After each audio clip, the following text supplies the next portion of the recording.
The Late Night Alternative with Iain Lee on Talk Radio. We have ways of... Our whole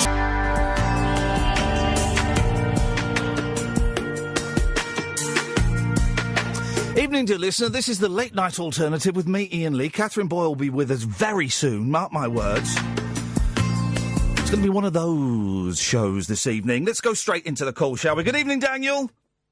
Good evening. Good evening, Daniel. What have you got for us tonight? Just wanted to see how good your show is. Hey, no, whoa, hang on a minute. No, don't, listen, don't rush past that, Daniel. Let's dwell on that for a good 15, 20 minutes.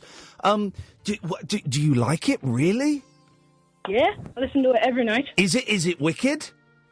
Yeah. Okay, fine. What do you... Okay, let's do the survey. What is it you like about the show? The callers. Oh. Sorry, sorry, Daniel, I thought it might have been the host. Well, you're all right as well. Jeez, man, tough crowd tonight, guys. Tough crowd. What have you called in for, Daniel? I just wanted to say that... I just wanted to say that I just wanted to say that... I've got no idea, to be honest. Hey, good. Do you fancy a quick round of the yes-no game? Yeah, right then. Okay, you ready? Yeah. Oh, yay! You didn't even last a second, mate. Oh. Stay there. Great. Stay there. Alan, do you want to play the yes-no game? I'm up for it. Are you ready to start now? Of course. Okay, what's your name? Alan Peter Caddick. And where do you live? Woodgate in Birmingham. You're going to be a tough one to beat, aren't you? Of course. Okay. Hang on a minute. How's your mum doing? Not too bad. Is she still in hospital? She is. Is she? Do you know when she's coming out? The weekend. Is it they don't always let people out on the weekends. Normally it's a Monday, isn't it? Sometimes. Yeah. What are you going to do when you see her? Sort out her diet. Okay. It's potassium, wasn't it? Of course. Yeah. We were joking yesterday about potatoes. Definitely not. What have you done today? Went to visit her. You what? I went to visit her. Is she all right? Of course. Oh, ladies and gentlemen, a minute! And you see, Catherine, my theory holds true. I think it might be. Daniel, do you fancy another go? All right, then. Are you ready? Okay. Right, you've got to answer quicker than that. Are you ready or not? Okay. All right, we're going to start. What's your name? Daniel. How old are you, Daniel? 13. 13 years old? Does your mum know you're calling a radio station? What's this? Okay. What's this? You've got to come straight in with an answer. Does she know, yes or no? Okay. What do you mean? Can't keep saying okay. Okay, is it? Does your mother know that you're calling a radio station? Okay. That doesn't mean anything, man. What does that mean? It means, yes, she does. Yay! Oh, Daniel. Daniel, you're out, buddy. All right. Thanks for calling, Daniel. Right. You're a good sport. Cheers, mate. Stay there, Alan. Jonathan, do you fancy a round of the yes-no game? I'd rather talk about something else. Okay, well, we can do that if you can survive 60 seconds. Are you ready? Go ahead. We're going to start now, okay? You've got Go ahead. Okay, go ahead. Okay. So, your name, of course, is Jonathan. Why do you use the name Noah sometimes? Because it's a reference to my favourite wrestling promotion back 10 years ago. Wow, you have a favourite wrestling promotion? Well, I did. You did. You don't anymore? It's changed. What's it changed to? Japanese wrestling? No. Hey! But Quack, you were such a good sport. Stay there, Alan. I'll come to you in a bit. You were such a good sport, Jonathan. I'll let you talk about what you wanted to talk about, even though I destroyed you in the yes-no game. Okay. You can say yes or no now. We're out of the game. I understand. You sure? I understand. Do you understand? I understand. I don't think you do you? Get on with it. I'm waiting for you. What, did you call in to talk about something? I wanted to call in about a dream I had about you last Saturday. Do you often dream about me? No. Hey! Wait, listen, whenever Des O'Connor says the yes-no game is over, the yes-no game ain't never over. OK, but it is over now. So do you often dream about me? No. Hey! Well, listen, when Des O'Connor says the yes or no game is over, it ain't never over, OK? Right, now it's over. But so you had a dream about me last week? Yes. Hey! When Des O'Connor says the yes game is over, it ain't never over. Have you got it? I'm not playing. Yes, you are. I'm trying to talk about something interesting. Let's just clarify. Are you playing? I am not playing. Are you sure? Of course I am. OK, so you had a dream about me, was it last Sunday? Saturday. OK, and you often dream about me? I don't. OK. Was I naked in the dream? You were not. I was clothed. Were you naked in the dream? I was not. Were you naked in bed? I was not. OK, so what happened? The game is over, by the way. Just have a normal conversation. So, was it a scary dream? It wasn't. OK, so what happened in the dream? You were in your own American TV show. Oh, was it a good one? I think it was the pilot episode. OK. Was it going to get picked up for a series? I'm not sure. OK. It was a dream. It's not real. All right. OK. Calm down. You need to chill out, don't you? It was called The Iain Lee Show. OK, original. It'll never work. Was Kath in it? Kath wasn't in it. OK. No, were you in it? I was watching it. OK. All right. Who else was in it with me? Dick Van Dyke. Oi! He's good, Dick Van Dyke, isn't he? Yes. Yay! Jonathan, when Des O'Connor says the yes-no game is over, it ain't never over. Have you got that? I've got that, but I don't care. You sound very exasperated for someone who doesn't care. Are you sure you don't care? I'm sure. OK, so Dick Van Dyke was in the show. Was he playing the same character as he plays in Diagnosis Murder? He was playing your father. Oh, that'd be nice. Yeah, I could see that working. You were a private detective who had moved to America to look after your father because he had dementia. OK, yeah, I like that. That's not a bad idea for a series. And you were supporting yourself as a private detective, and you had a little weedy pistol. I had a what? Had a what pistol? Weedy pistol. A weedy pistol. OK, are we going to apply a Freudian reading to this? Is this to do with my penis? It isn't. OK, are you sure? I'm sure. OK. But there were no women in it, right? There was. Considering you're not bothered about this yes-no game, you're going a long way to not say yes and not say no.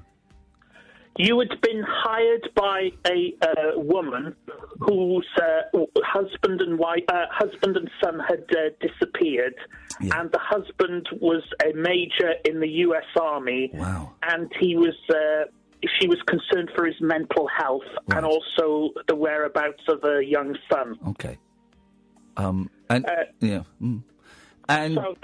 towards the end of the episode... Yes. You watched the whole episode?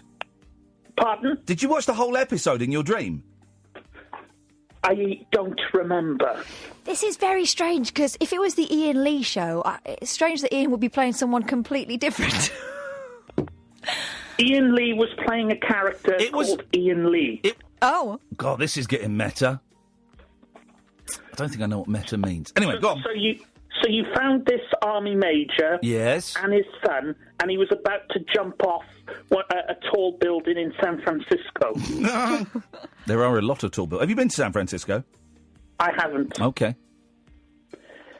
And you were trying to talk him down. Yes. Don't do it. Don't do it, man. And you talked him down. Yes. And his son. Yes. Who he's threatened to jump with. Yes. And it turned out that the U.S. Army had deliberately neglected his mental health. Gosh. Deliberately. And you lost your temper with the Army. Wow. Are your dreams always this elaborate, Jonathan? Jonathan? Are your dreams Yeah. always this elaborate? I don't remember them. Okay, we just had a little There was slip one, by. I know, There was a yeah. little slip by.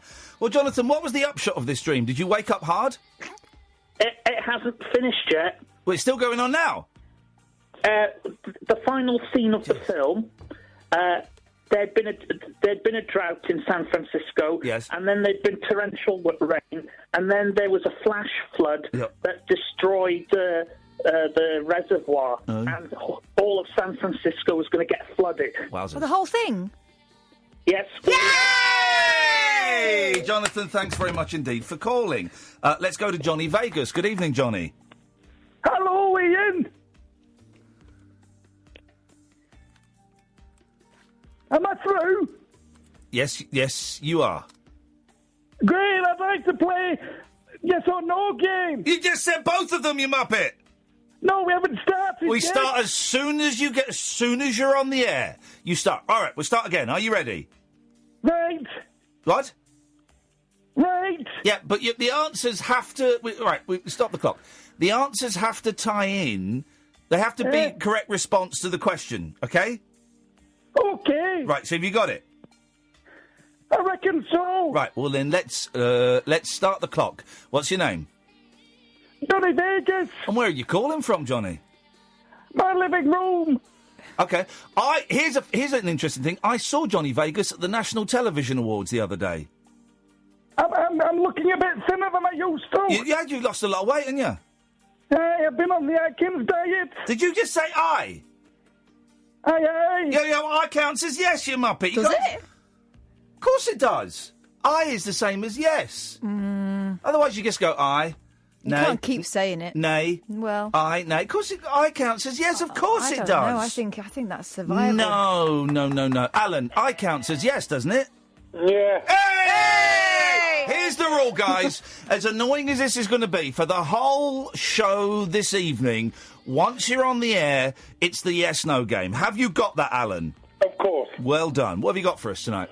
Well, giving an update from last night's positive healing on my mum. Did the positive healing work on your mum? Well, we moved out of the main ward into a private room. So it did work a bit. And she could be home the weekend. Hey, that's fantastic. So do you think that because we did, for those who don't know, we did 3 minutes yesterday of silence and sending out energy and positive vibes to Alan's mum who's poorly. Do you think it worked? Definitely. Hey, that's fantastic news. I'm really chuffed about that. Me too, because if it had gone, if it had gone the other way, I'd have felt terribly guilty. Well, often when we mention people on this show, they don't last much longer. We do seem to have a curse about us. Well, Alan, that's great news. Okay, thank you very much. Do you enjoy that phone call? Of course. There you go, you see. There's I've got no a messing theory. with him, is there? I've got a theory, right? And I told Kath this, and she like, well, but I've got a theory, and I'm going to say it. The more intelligent you are, the worse you are at the yes-no game. What I'm saying is, the thicker you are, the better you are. That's my theory. It's just a theory, guys. It may not be politically correct, but this is the show that eschews political correctness. I think I've used eschews in the correct context. I don't really know what it means. 0344 499 1000. I'm Iain Lee. This is Talk Radio. After hours amusement for anarchists, air hostesses, and jet-lagged Antipodeans. G'day, coppers. Can I crash on your floor?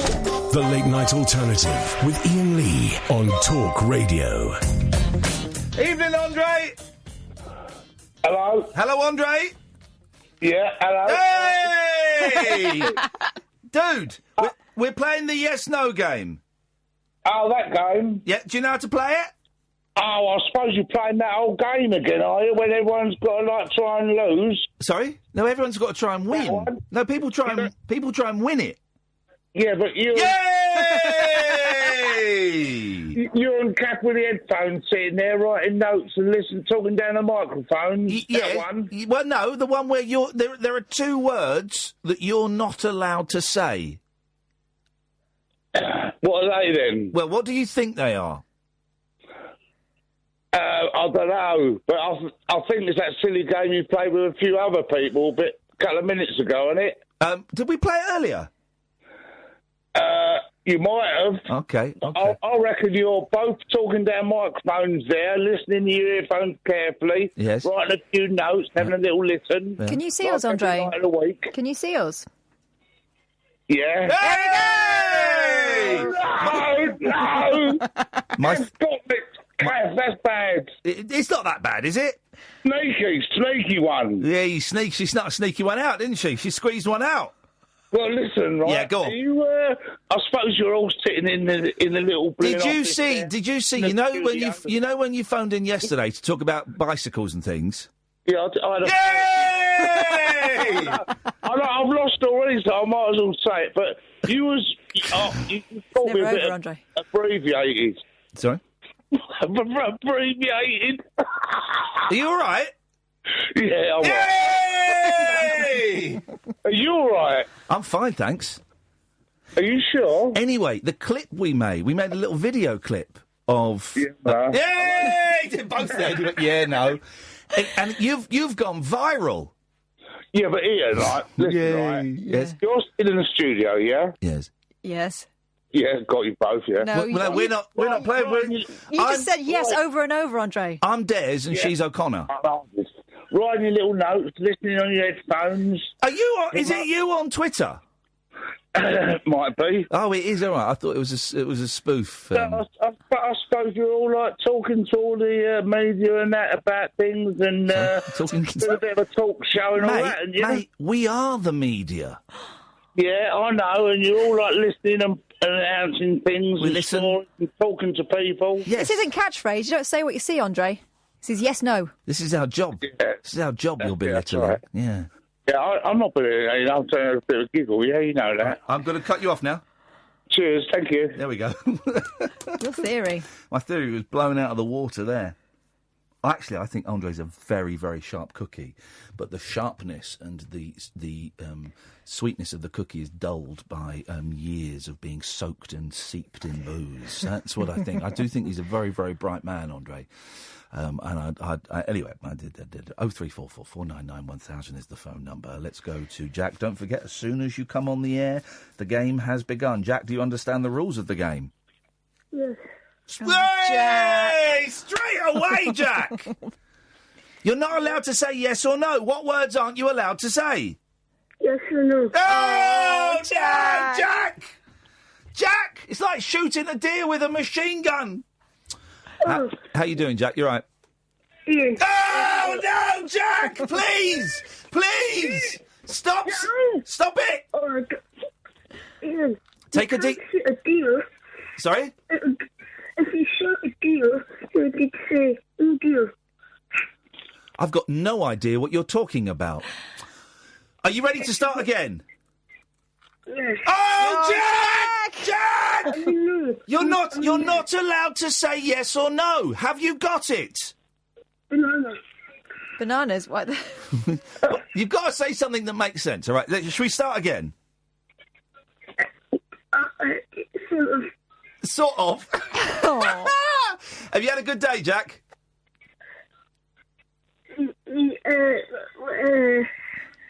Well.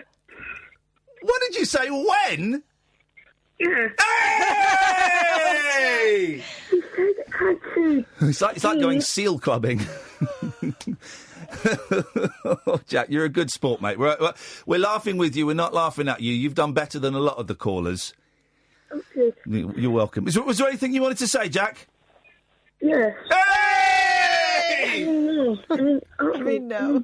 Banana. I mean bananas! That's the best answer. Yes, no, I mean bananas. Go on, mate, what did you want to say? So today, I went to school, and it came back from school with an injury. Say that again. The phone's a little bit muffled, Jack. You went to school and then you came back from school, and then what happened? I broke my hand. Oh, Jack. You broke it? Yeah. Oh, mate, how did you do that? Well, I came home from school. Yeah? I didn't see the ice. Oh, I sat no. down the ice, I fell, and then I swallowed it. Oh, and it's swollen up big, has it? Yeah. And have you been off for an X-ray or something? And the X-ray came back out, and he said, it's a fracture. And I went, oh. Mate, and is it your left or right hand? Left. Are you left or right-handed? I'm left-handed. Oh, no! This is a disaster! We need to get a new hand for Jack. No, hang on, I don't think that works. So what's going to happen, buddy? Well, I'm going to join it, so I'm going to have a cast on. Yeah.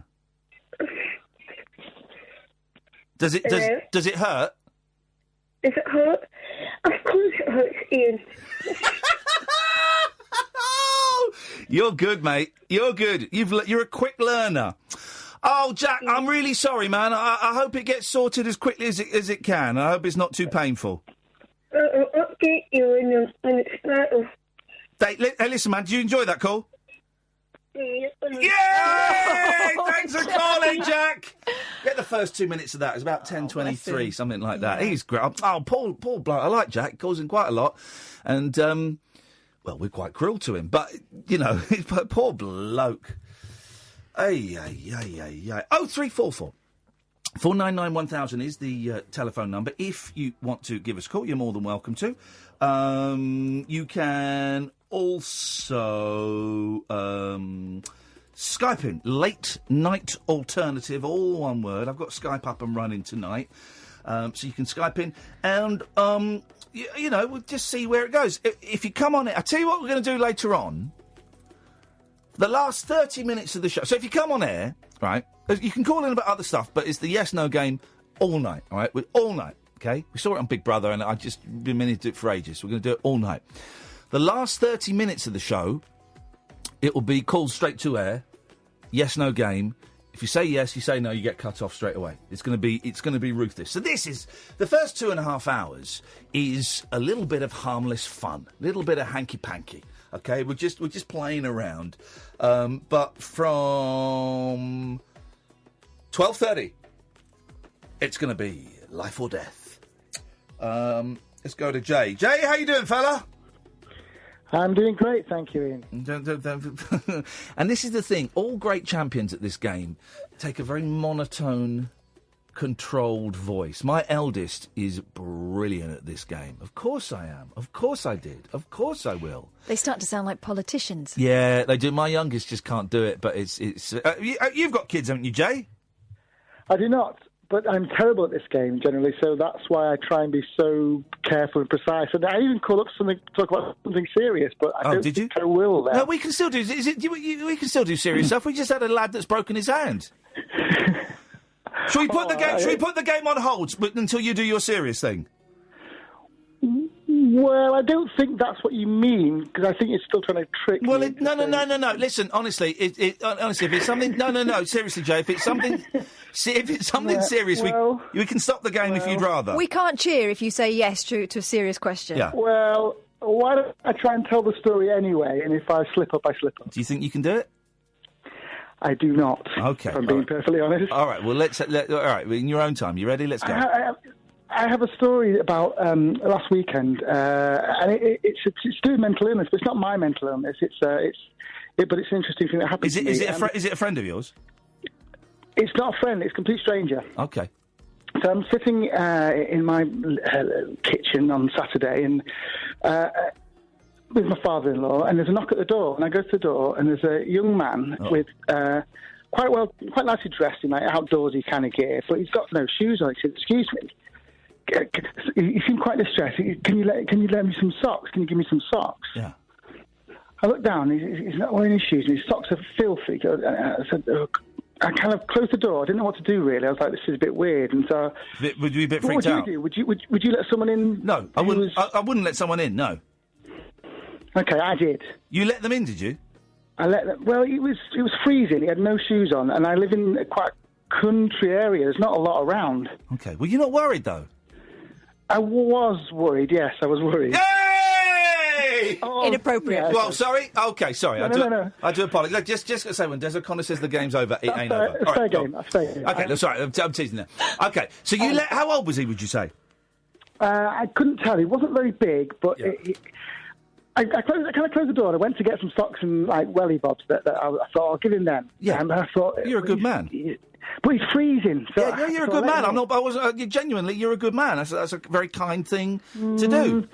Yeah, I was still going to turf him away though, wasn't I? Well, that's fine. Freezing. Hey, listen, giving someone some socks and shoes and inviting them in to get warm for 5 minutes. That's a kind thing to do. Yeah. But I let him in and then I made him a cup of tea. And it turns out. I was, first of all, he was kind of strung out or something, but he more kind of like spoke to him. He didn't seem that way. He was just some young lad. Yeah. He'd had a little breakdown. Well, what he called a nervous breakdown in the old days. But yeah. And he'd walked from Burnage to where I live in South Hazel Grove, and I don't know if these areas mean anything. Doesn't mean anything to me. I'm assuming it's some distance. It's 9 miles with no shoes on. Flipping heck, man. And I said, so what's happening then? And then I started, but to be honest, I started asking questions that I started thinking about this show, really, about you and the stories you've told about how everyone has, problems and things like that. And I kind of knew that, but I'd never seen someone. So I asked him if he was on medication. He was, but he didn't have it with him. And last night he'd been drinking, and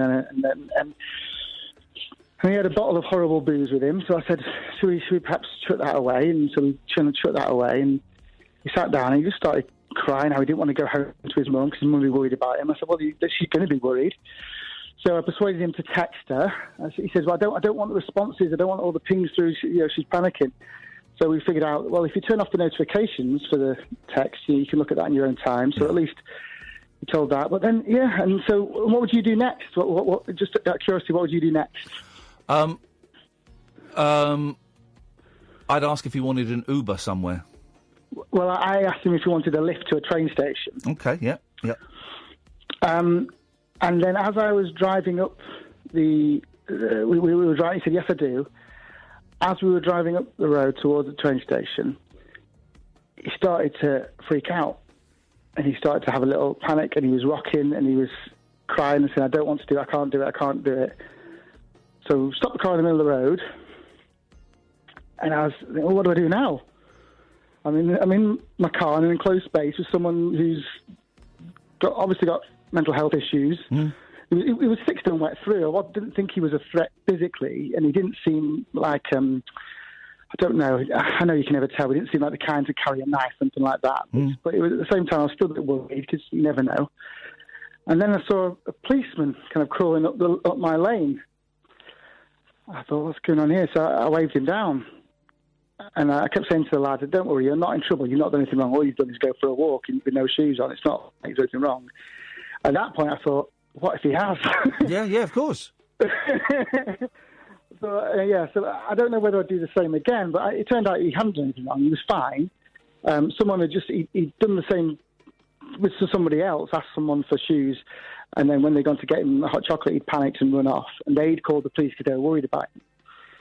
So they were looking for him. Well, he's very lucky to have stumbled across 2 very kind, concerned souls, yourself and the other person who's going to make a hot chocolate. Around, aren't we? Well, that's coming from London and Slough, but people don't, you don't hear stories like that. So both you and the other person should allow yourselves to feel proud. You did good things. I think I was about to drop off at the police station. He could have done anything there, couldn't he? And what I should have done, I think, is what the policeman said.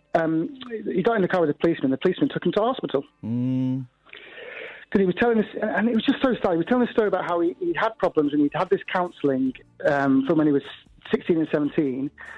But then as soon as he turned 18, that particular programme isn't available. Yeah, of course it is. Yeah, you become an adult and you get kicked out on your ear. Out the other side. And he says, I've been feeling terrible, but I haven't had anyone to talk to. And he knew he shouldn't have gone out drinking because it was something worse, but he was feeling bad.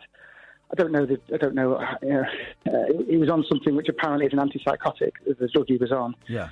But he seemed like such a nice, but just so full of anxiety, weight of the world on his shoulders, and he felt like everybody's reactions to him were his fault. So the fact that his parents were worried about him made him feel more guilty. The fact that his friends were worried about him made him feel more guilty, and he just had this crushing weight on his soul, and it's heartbreaking, really.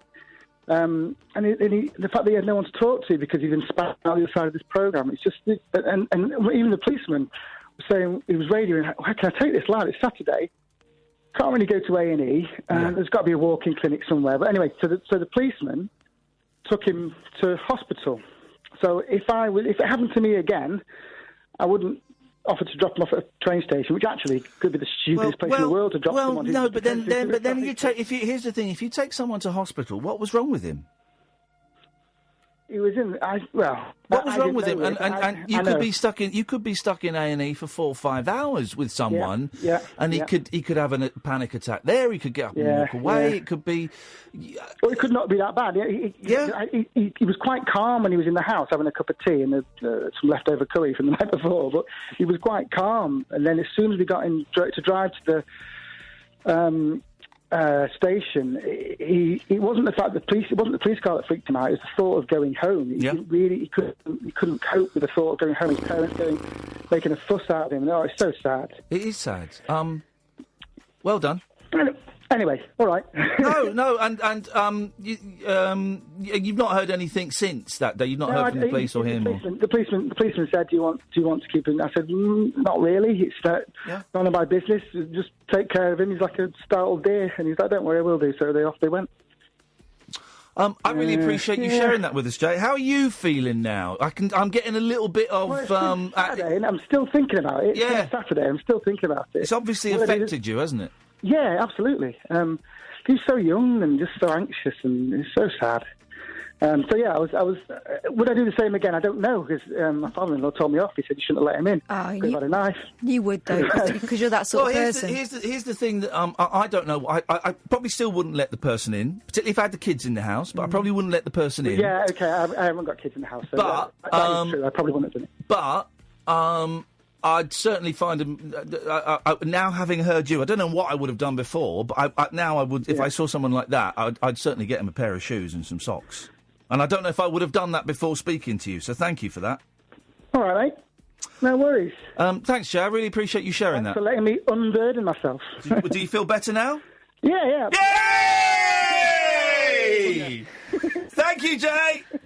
Bye. Cheers, mate. He sounded genuinely pissed off at the end. What a kind soul, though. Yeah, but we beat him at the yes-no game, which Idiot is at the more yes-no, exactly. God, did it make you think, though? It does. I don't know. I think what I would have done before hearing Jay is I said, no, I'm busy, thank you very much, and shut the door. I think I would have done that. Well, I think if I was on my own in the house, if I had the kids in the house, I'm not going to let someone in. But I wouldn't have even given him shoes, I don't think you know what you'll do until you're in that situation. No. But he played a blinder there, Jay. What a nice fella. He's a good lad. And the other person who made a hot chocolate and stuff. There's good people out there, isn't it? 0344 499 1000. You can Skype Late Night Alternative. We're playing the yes-no game all night, just for a bit of fun until 12:30, and then it gets serious, and we'll take calls straight to air. And if you say yes or you say no, you get cut off. We've got Jerry, then we've got David, and we could have you, dear listener. My name is Iain Lee. This is the Late Night Alternative on Talk Radio. The Late Night Alternative with Iain Lee on Talk Radio. We'll get you talking. OK, so we were slightly having a hissy fit because we can't do the lock-ins anymore, which is what we used to do. If the show went on until 1 o'clock and was good, we'd have a lock-in. And we can't do it in the weekdays because Paul Ross is now on between 1 and 5, which is great news. Great news. 1 and 5, then it's James Max. We said, but we can keep doing them on Fridays because Friday on 1 o'clock it just goes to Talk Sport. And then we found out it doesn't go to Talk Sport anymore. From this week, I think it is. I think it's this week.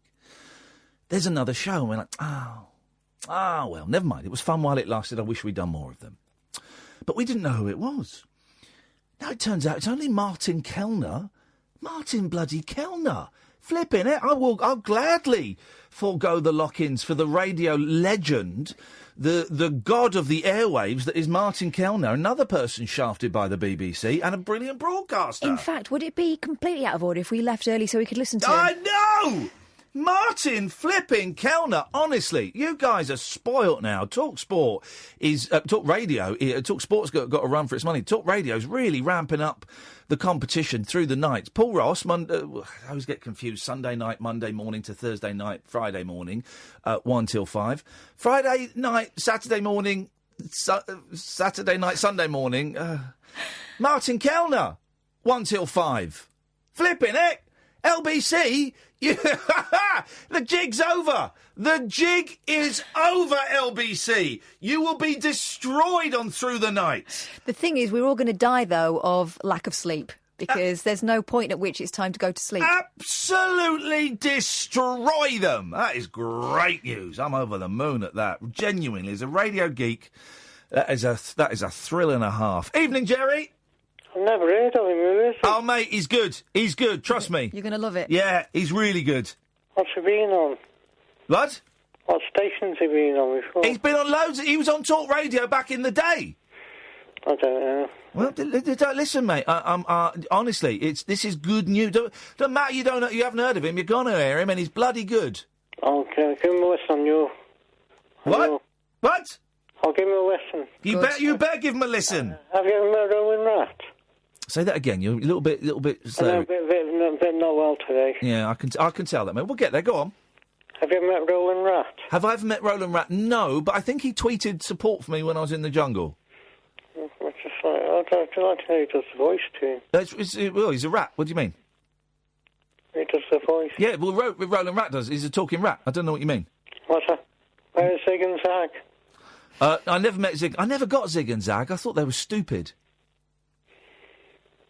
I want to date with that woman. Why are you phoning in to talk about 80s and 90s postmodern puppets? I can't now. I want to date with that woman. What? That woman who offed herself the other day. What woman who offed herself?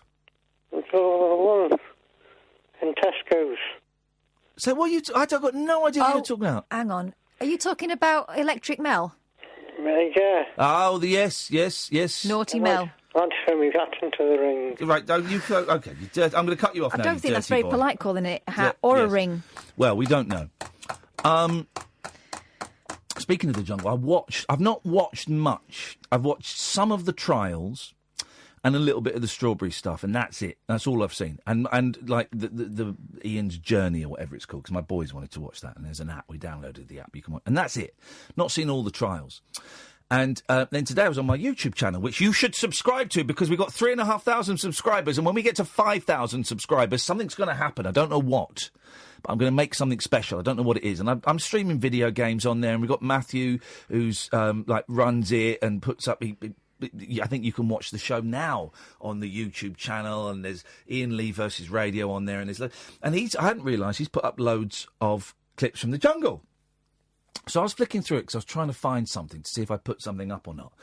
And Kath said, "Oh, there's," and I watched one bit. What bit was I watching? It was the bit where you got in the car with Joe when you just first left the jungle. Oh yeah, it was 2 minutes in the back of the car with my sister when I just left the jungle, and I thought, I'll watch that, because I remember getting really bad motion sickness, and we had to keep stopping because I've had terrible motion sickness ever since. If I'm a passenger in a car, I think something happened to me when I went underwater. I think something's done something to like the bends.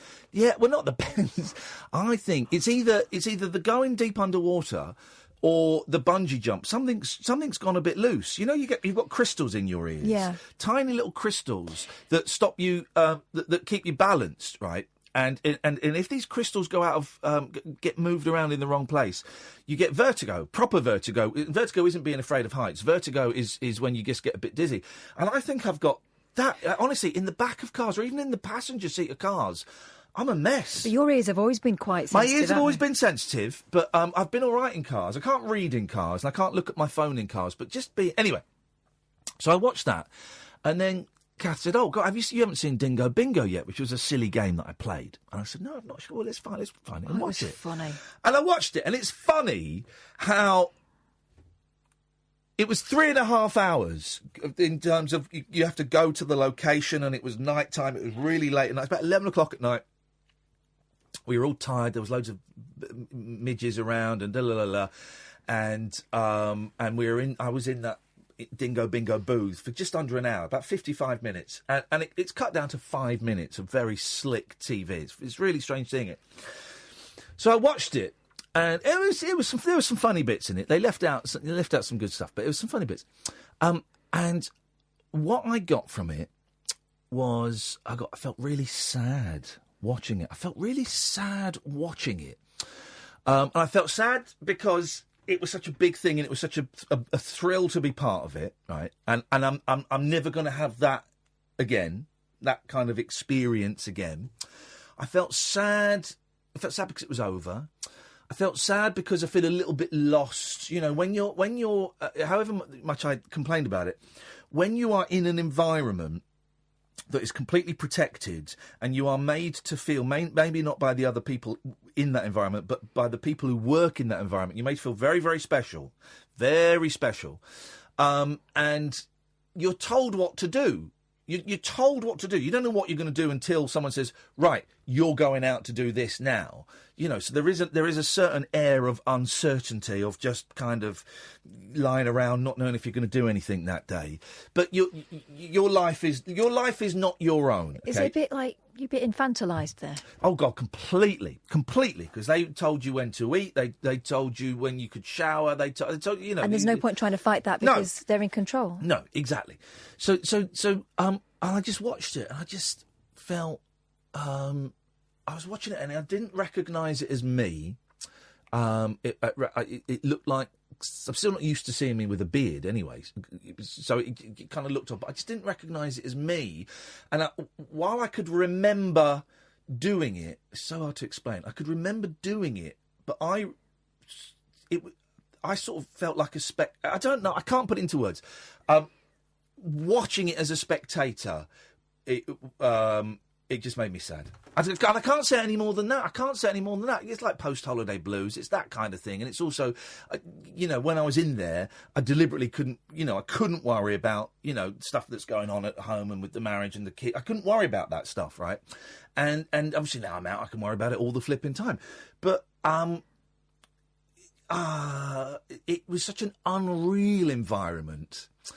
I don't know why I felt sad. I guess I miss it to a certain extent. I miss it. I miss hanging out with some of those people. I miss the excitement of you literally you walk through some bushes and then you see your torture.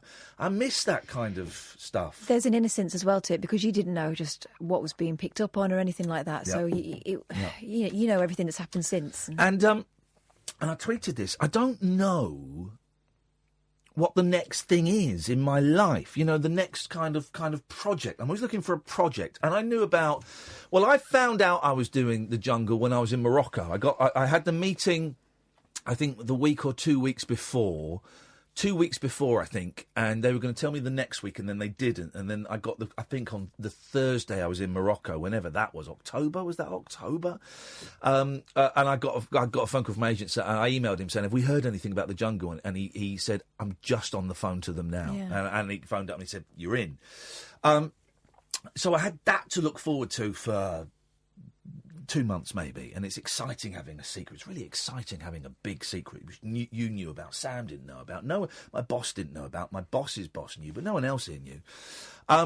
And now I've got this wonderful radio show which I love. I'm not being ungrateful for that. I've got all these wonderful little bits and pieces, Loose Women and Good Morning Britain, and I've got about 5 more Loose Women's in the diary, 5 more Good Morning Britons. I've got the one show on Saturday which I'm filming in Reading, and remind me tomorrow to tell you where I'm going to be in Reading on Saturday, because we're talking about paying for care for care homes and things, and if you want to come and get advice, there's going to be some experts there, so that's going to be about 1 o'clock on Saturday at Reading. But I've got the rabbit hole, we've got these little bits and pieces, but I've not got kind of a big thing that I can be really excited about. I've not got a big thing that I can be really excited about. I know, and I also think that part of you is waiting for this particular wave of interest to be over. Yeah. So you can't really enjoy it so much. Yeah. Because you think every time you finish a run of these things, that could be the last thing. Yeah, totally. Of course I do. I'll screw it up. Nearly swore then. I'll screw it up. I always. No. But my MO, modus operandi. Well done. Is to screw things up. Yeah. I always do. Right, but but this time you're ready, I think. Nah, I'll do something. But I just feel this.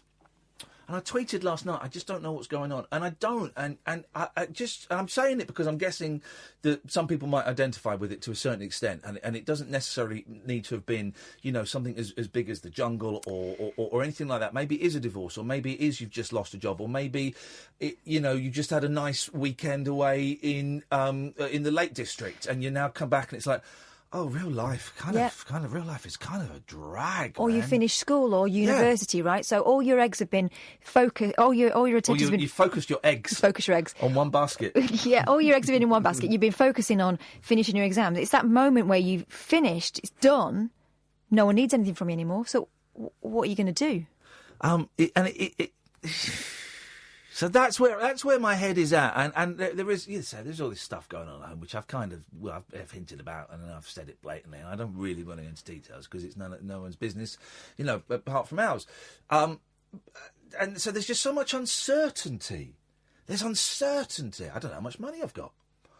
I don't know where I'm going to be living in a year. It's just uncertainty around everything, and.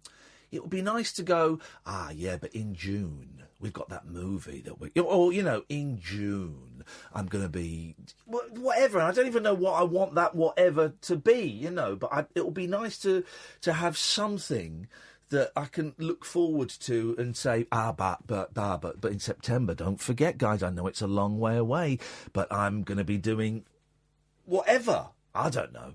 Did you write that email about Tampa? No, because it's going to cost money. It's going to cost money. But no, I will. Good evening, David. Oh, hello. David, are you there? Sorry, I was on loudspeaker. That's okay. Are you off loudspeaker now? I am. You sure? I am. Okay, good. What have you called in for, David? I was phoning in just to play the game. Which game? But after the game... We're not playing a humming game, are we? Are we playing a humming game, David? Let's name that tune. Is it a humming game we're playing? It is not. Does it feel a bit inappropriate? Just said. Yeah, go on. It's kind of. Have I killed your game vibe? No. David, you absolute pudding! What were you thinking? I know. You're lucky it's not 12:30. No, well, you don't need to apologise. 12:30. If he'd done that, he'd have been cut off with an area whisper. It's such a good game, isn't it, David? It is. Can I just expand then? Yeah, go on. As you've given me a second chance. Yeah, go on.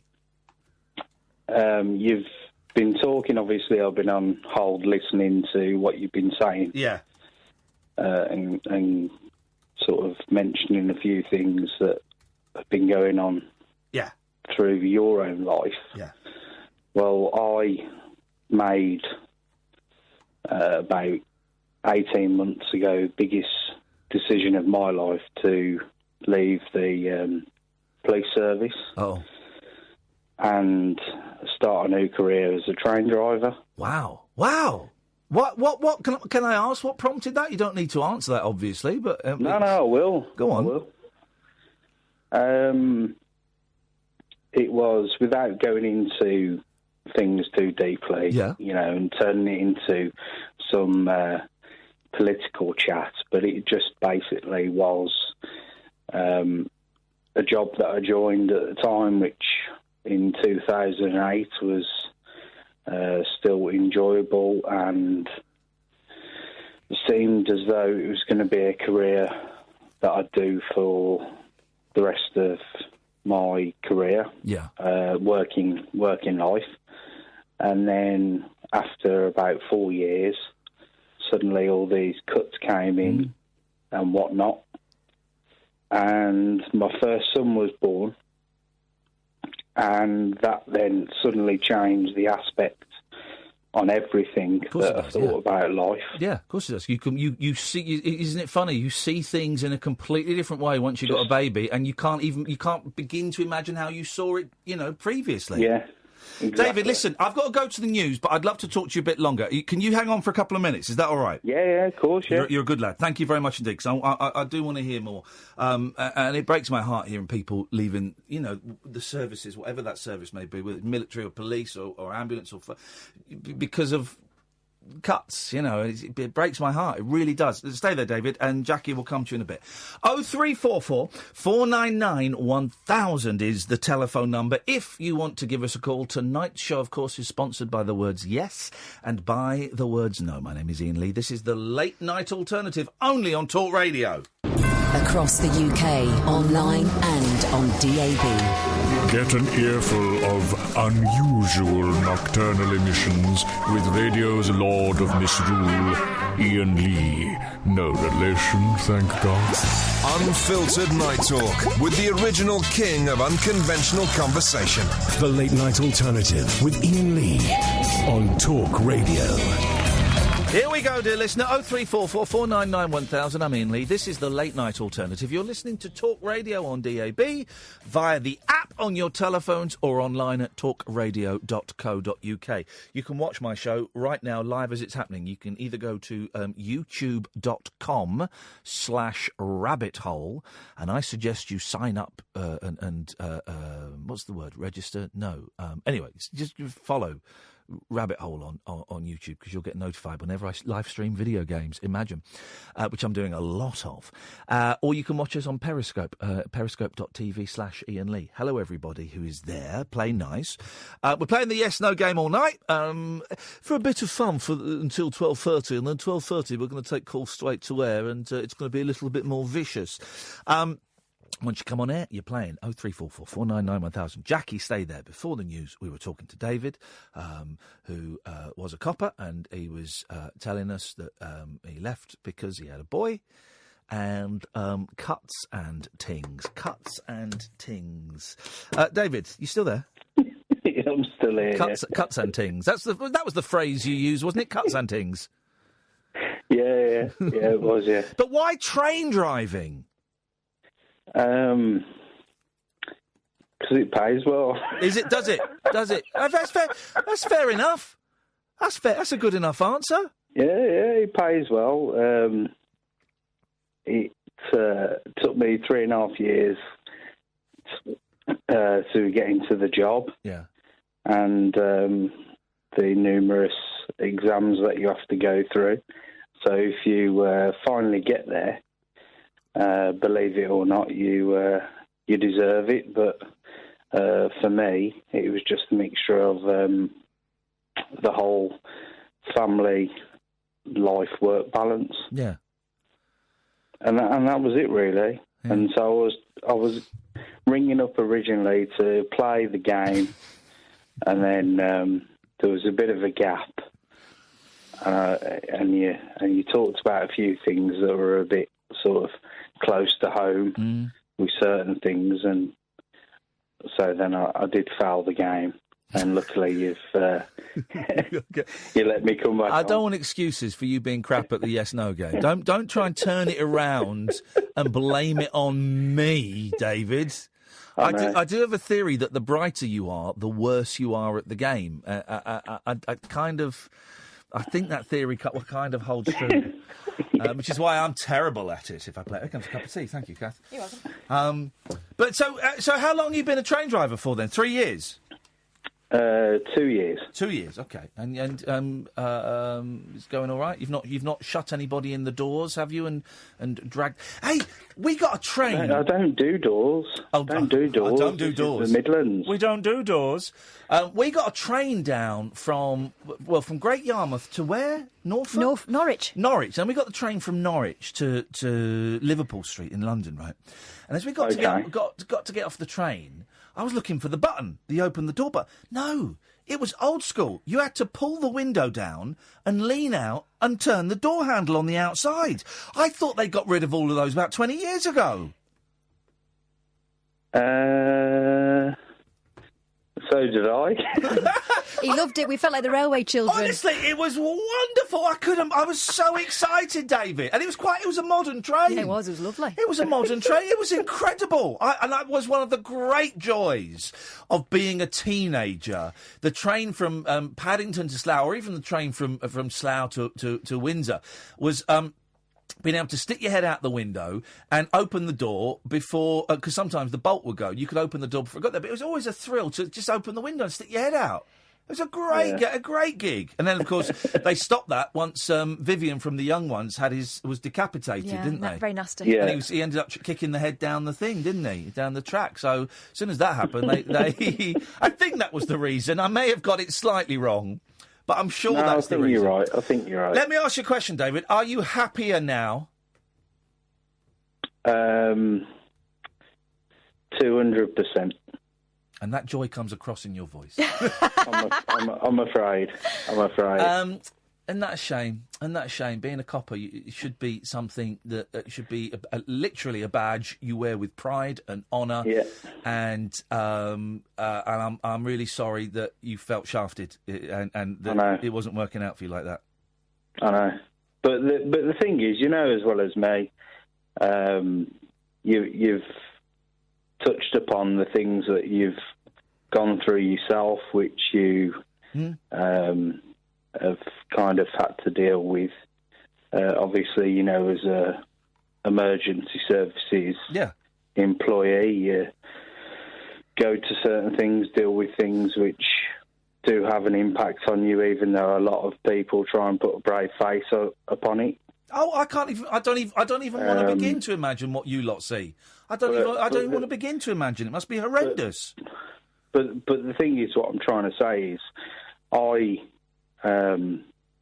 identified straight away when I was having maybe some issues with it. Yeah, dealt with it, and then thought, for me, long-term future, mental health, financially. Yeah, this is not where me and my family need to be. Off I go. You're a good man. What I did. You're a good man, and you're a good dad. You know, because no, and I mean that because you've made tough decisions. It's always it's always tougher.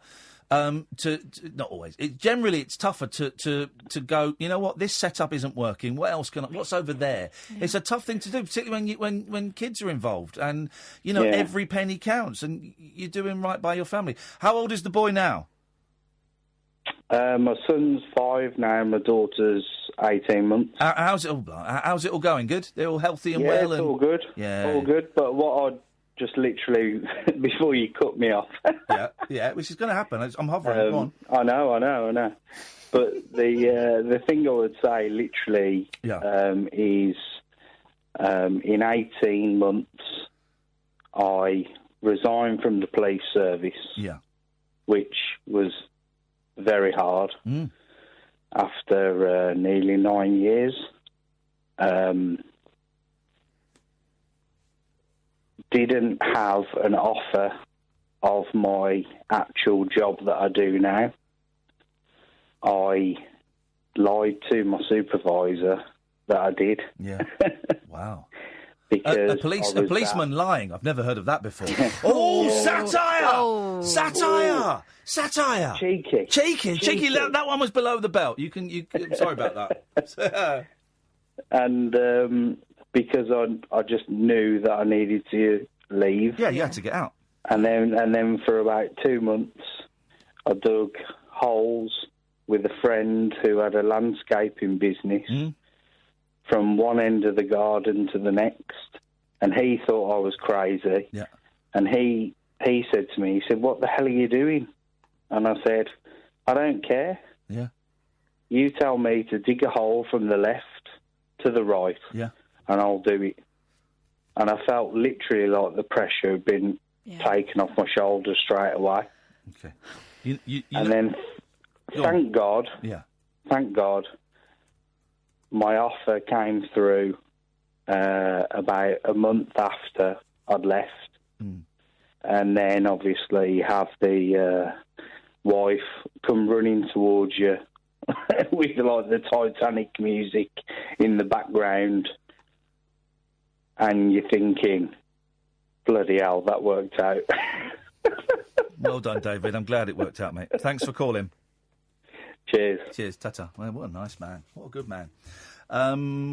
Jackie, you've been waiting the longest. Good evening, Jackie. Hello, darling. How are you? I'm very, very well, thank you, Jackie. You know what? Good luck to David. I'm proud. He's a lovely man, and listening to his call, that's brilliant. Yeah. Good luck to him. Good luck to Dave. He's a good dad. He is. Good He's for a him. good. He sounds a really good man. Jackie, are you ready to play the game? No, I don't want. I'm not on to play the game. Everyone that comes on plays the game whether they want to or not. It's a form of bullying. Right, okay then. Go on. Right. Go on. What would you like to say, Jackie? Well, you know what my problem is with Periscope? How does this work? Oh, are you the lady that got booted off? Yeah, I've been disabled for the broadcast for saying, oh, right. Hang on a minute. So what did you... So people are watching us on Periscope and people can comment. Now, Periscope has quite a strict filter, right? In that I think this is how it works, Jackie. I don't really know, right? They're all going mad on Periscope now. They want me back. Well, no, okay, right, hang on. Right, so if someone does a comment that the computer thinks might be a little bit iffy, they put it up to a vote and they say, is this comment acceptable, yes or no? Now, the nature of monkey is irrepressible, but the nature of humankind is, and I know because I am a humankind, is to, if it's a nice comment, a decent comment, you will go, nah, that's well out of order. Really? Oh, yeah, of I never course. do that. I usually go, oh, no, that's fine. It's like when I play a video game and you have a choice of being good or evil. I go evil. Of course you do. It's much more fun. So what he's saying is it's his fault, Jackie. No, it's her fault. So, Jackie, tell me exactly what the comment was that got you booted off. Well, my first one was to Leah. I mean, I'm just watching Periscope now. They're all Screw those losers, because five... Jackie, I love speaking to them. Jackie, nice. 5 of those people voted you off. Well, I'd like to know who the 5 are. Come on, Periscopers, tell me who you are. They won't tell you. They won't. This is like Big Brother. And I bet, yeah, exactly. And it'll be the people you thought were closest to you that did it. Oh, well, they're gone. Tell us the comment. I like the way you said my first comment. This is going to be... My first comment, there was 2 comments, right? Right. My first one was, oh, right. And then we were all talking about little Jack. Yes. And thinking, he's a bit too young to be up at this time of night. And right. Okay. Blah, blah, blah. Yes. Nothing offensive and nothing else. Yeah. And we all agreed. He said he should be in bed and whatever. The next thing it came up, disabled for this broadcast.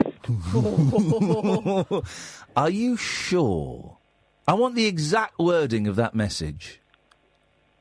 It wasn't abusive. I'm not an abusive person. I'm so fair. It's unreal. Kath, back me up on this, please. I'm Switzerland in this. I don't know what you said. No, I don't know what you said. You might have been effing and jeffing, Jackie. You've not told us what you said. You're being very coy around what you said. No, we just said he should... we just couldn't understand how old Jack was. He's 13 and he's broke his hand. Let the lad stay up for a little bit. He's broken his... He's lovely, but... 10 o'clock at night on a school night. He's broken his hand. He's not going to school tomorrow. He can't write. He's got a broken hand. He's a lovely little boy and he's gorgeous. Did you call him a little SH1T? No, I didn't. I bet you did. I bet she did. No. Like Here we go. Yes, no game. There we go. No. Rose. Yeah. Right.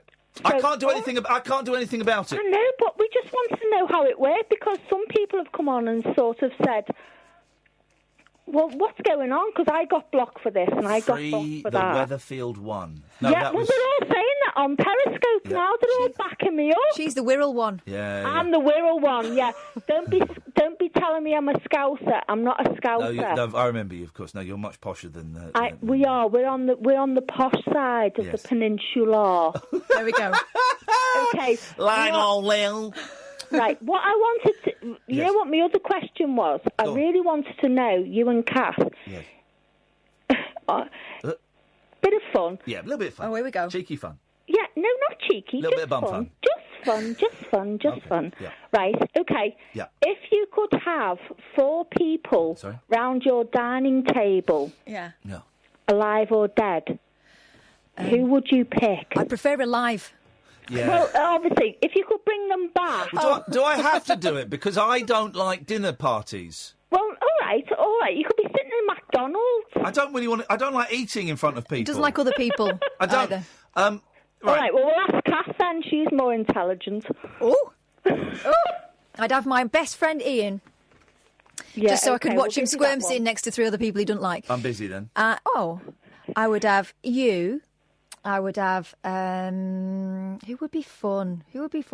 Stephen Fry. Brilliant. I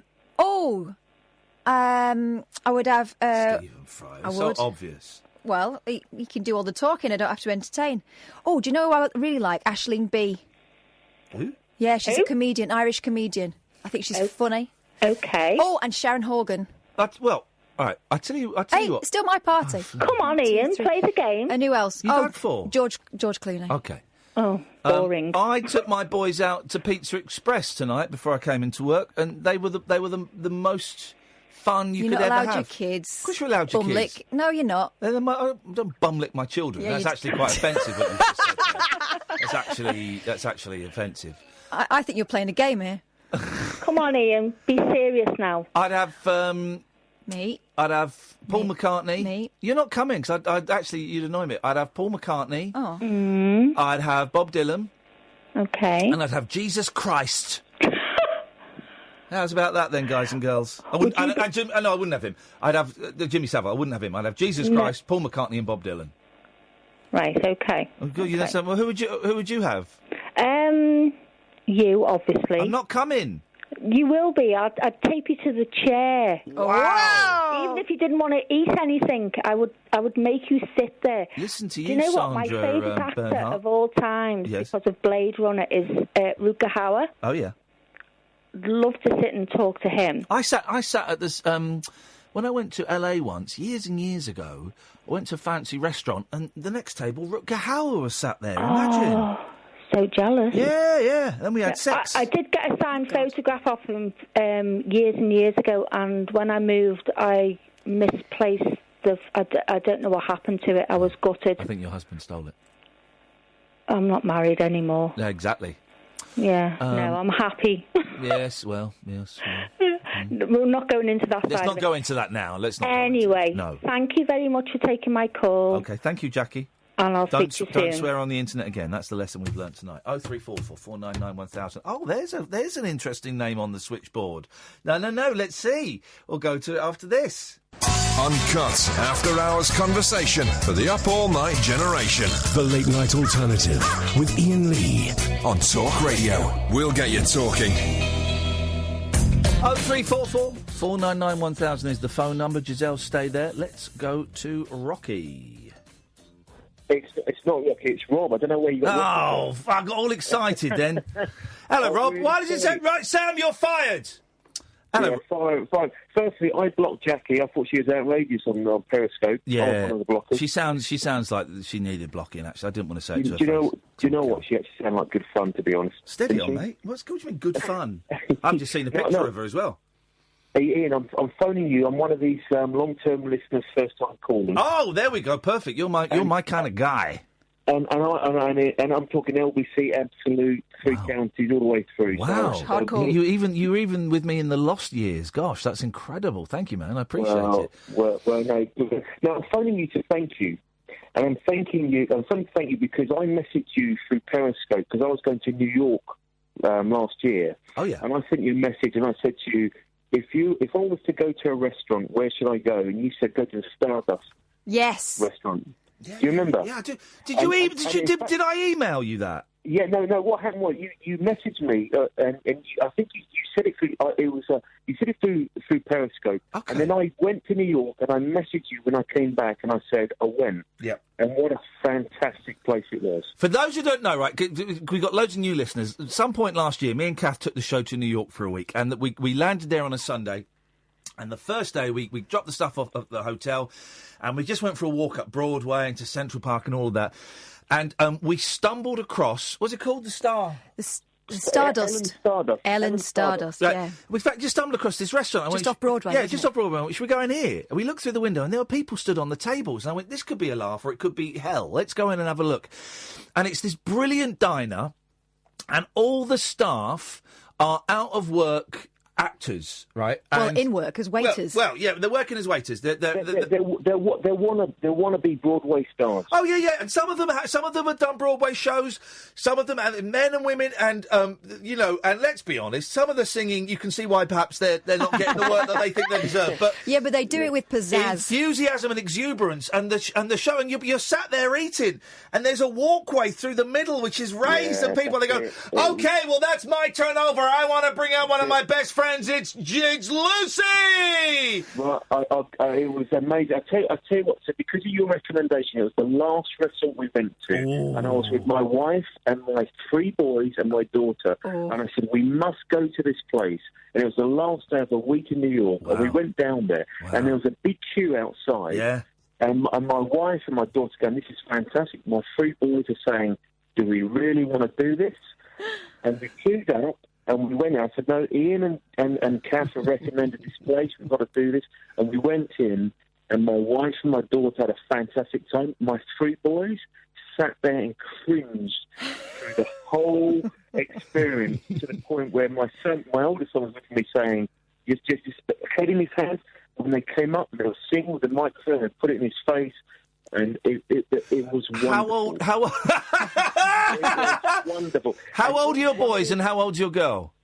So now I have to explain this, right? So I've been married to my children are by the same woman. Yeah. Okay. Because my oldest is 18, my youngest is 7, and there's a 4-year age gap in between.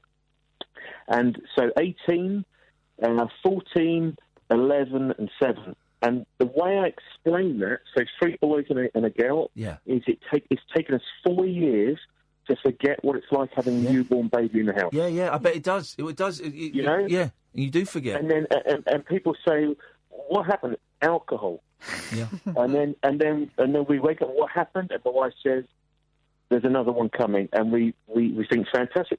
Then we go through the newborn in the house, and 4 years later, we forget what it's like, and another one comes along. So that's the way to do it. There we go. So those boys were of ages where. Yeah, that would perhaps not be their favourite thing, but a 7-year-old girl, that's paradise. When we were in there, we were looking round at the other kids' face, and you know what it's like when you're somewhere without your children.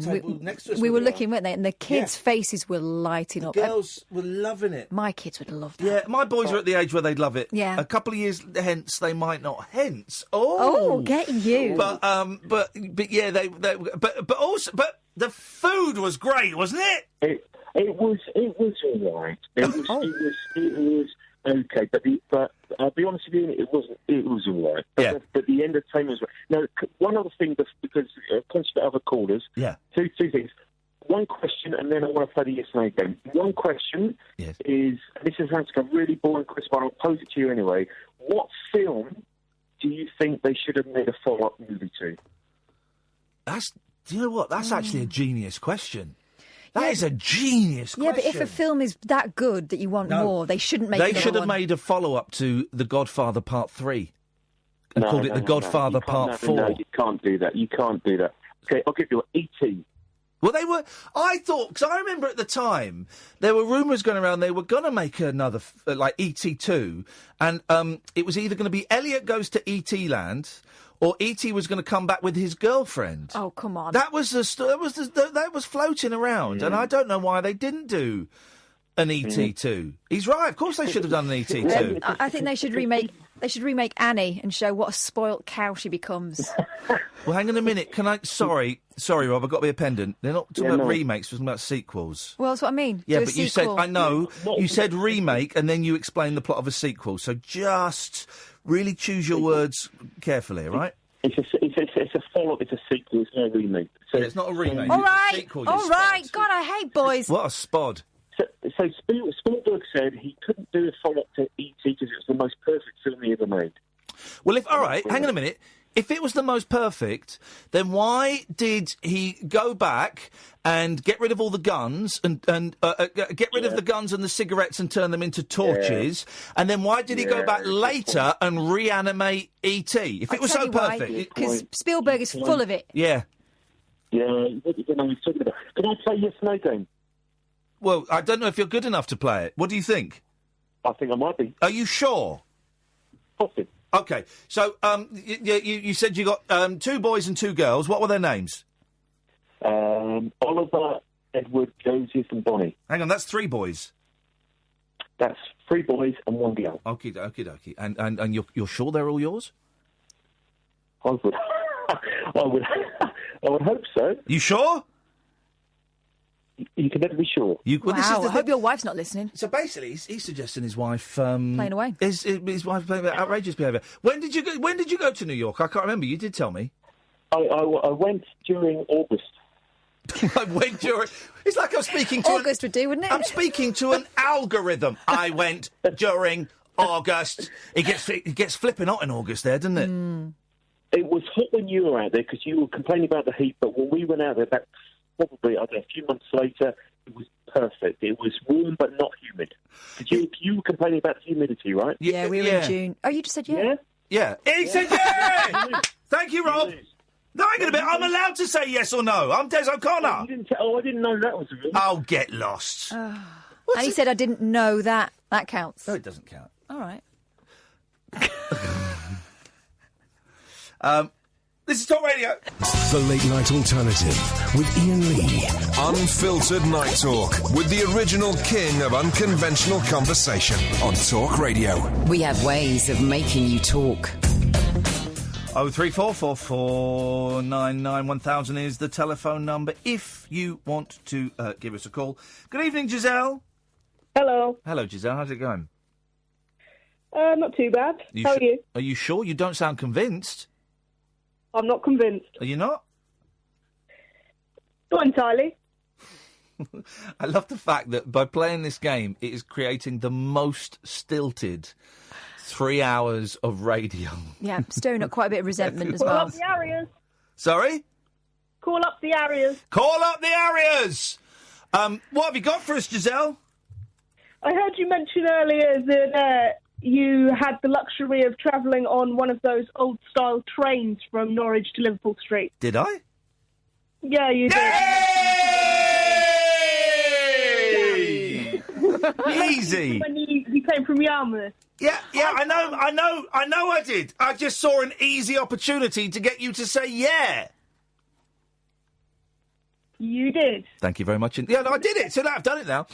Yeah, I did. Yeah, it was one of the. But it was like a modern train. You had Wi-Fi and food, and the food was all right. But then at the end, you had to stick your head out the window and do the handle. Yeah. I can't operate. I have to get somebody to stand in front of me because I'm so short that my arm doesn't reach the door handle. If you lean out and reach the door handle, your feet are swinging in the air. Yeah, absolutely. Dingle dangle. It's like a Diablo or something in the air. Wowzers. How tall are you, yeah, Giselle? I can't actually reach it. How tall are we talking? 4'11" and a half. Wow, And that half is important. But I like. It's very important. My first girlfriend, when I was 6'4", was 5 foot. Wow. And it was, and I. You enjoyed that? I did enjoy that. Yeah, fun times. But so you've got. So hang on. Did you tweet me that this is down to Penzance? They still have these trains. No, I didn't tweet you. I just said no. Damn. No, it's okay. Listen, we destroyed you at this, Giselle. I don't want to humiliate you any more than I already have. Oh, someone just did. No, I like those trains because this is the thing. This is what the kids don't know these days, right? In the 70s and 80s, and for a bit of the 90s as well, travelling was really dangerous.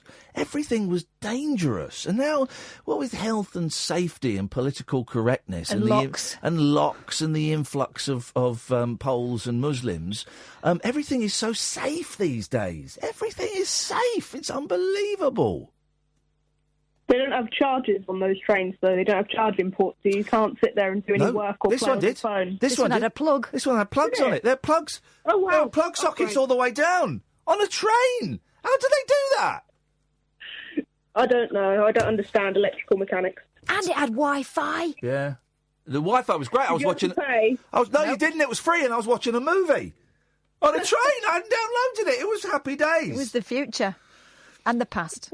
Yeah, I like trains. I like trains a lot. And if they weren't so expensive, and if then when you got to either end of your train journey, you didn't require a car, I'd be travelling by trains all the time, but you need cars at the other end. Yeah. And so you add up the train fare. If you're going to get a taxi, put that on top, and then a taxi back, and it's a fortune. If I didn't work these hours, this journey would be much easier on train. Oh, but it would be so expensive. No, mine would be straight to Waterloo, Windsor to Waterloo.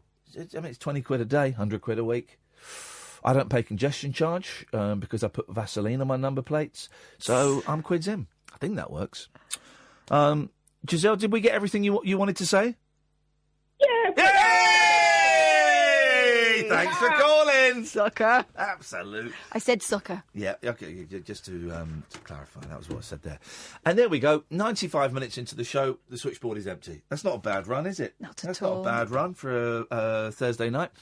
0344 499 1000 is the telephone number if you want to give us a call. In an hour, we'll do life or death, yes or no, where you call straight to air and you stay on as long as you can. Enough screwing around now, kids. This is where it gets serious. And also, I don't want any of this. I don't want any ums and ahs and no hesitations. You've got to answer the question. And also, not okay. And the answer has to resonate with the question. Yes, so no bananas. No banana. Who was that doing? Jack. Jack. Mind you, I'd allow Jack to do that. He was probably high on morphine. His poor hand. No, not because of the hand, just because he was a teenager. Oh. 0344 499 1000 is the telephone number. Oh. Here's a story. Time for a sexy story? Always. Okay. A pensioner has been banned from... oh, God. A pensioner has been... Sorry? Well, you say sexy story, then you say a pensioner has been banned. It's never going to end well, is it? Pensioners can be sexy creatures. Yeah, but to be banned for something.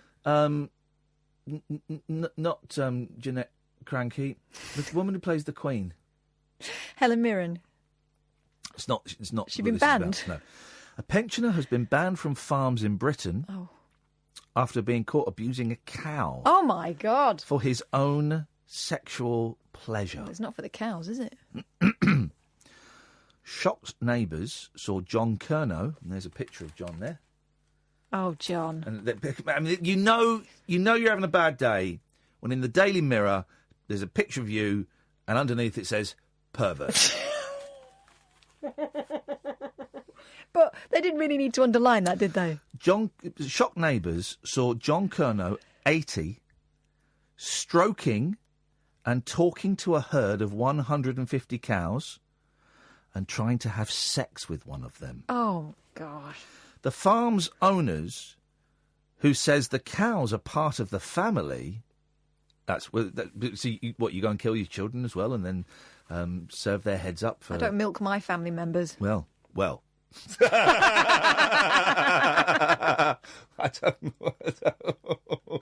don't actually know where to look. I can't look at her now because that's embarrassed me. That's embarrassed me a lot. Ah, there you are.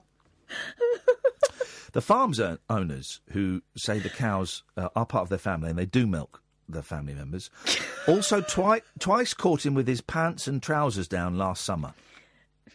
Oh. After being arrested, he told police, "I'm not a violent person.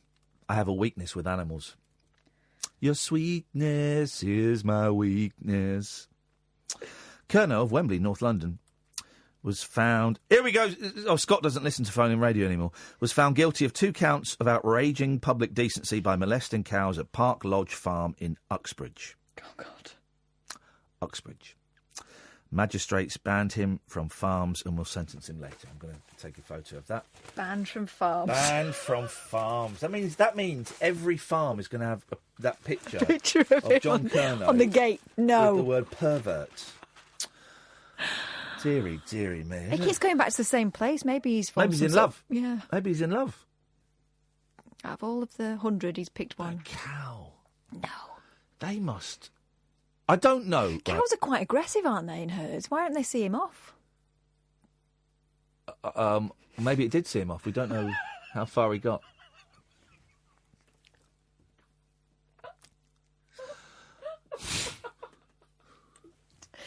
Here's the thing, right? I've seen All Creatures Great and Small. You can get 2 hands inside a cow. Yeah. Right.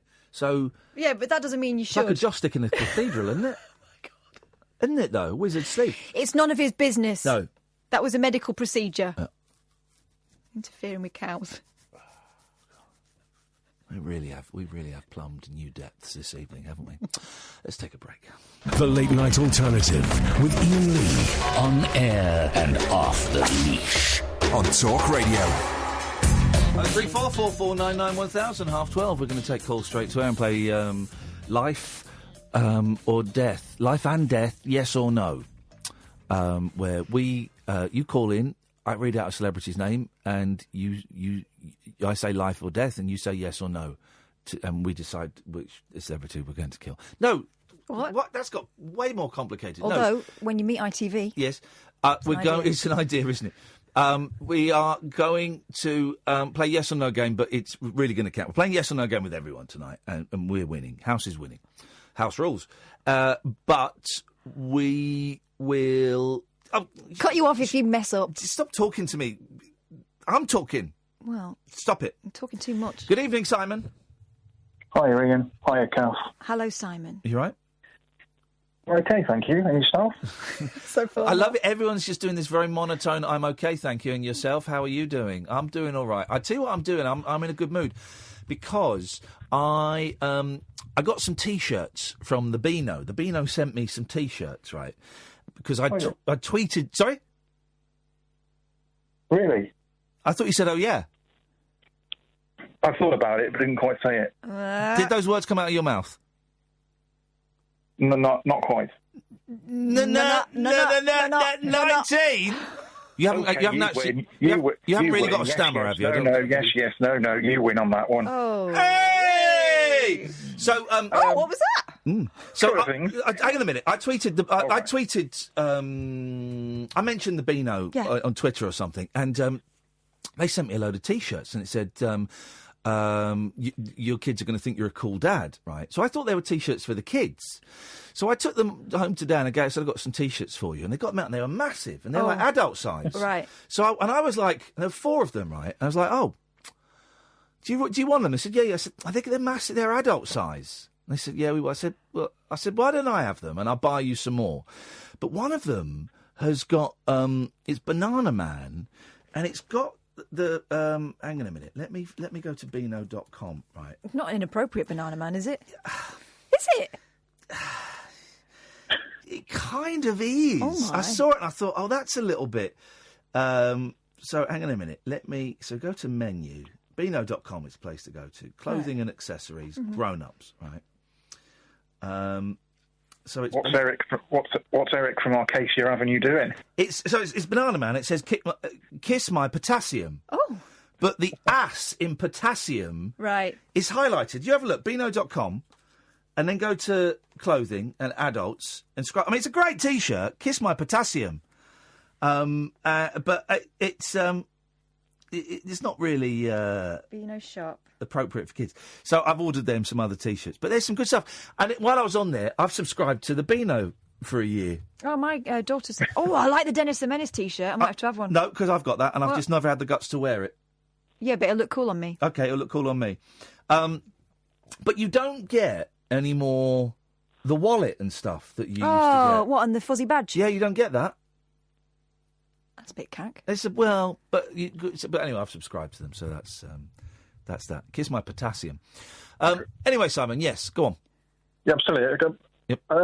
JL from another JL. This is the ultimate JL. Okay. I know it's about 72 hours old, but the ultimate JL. Yeah.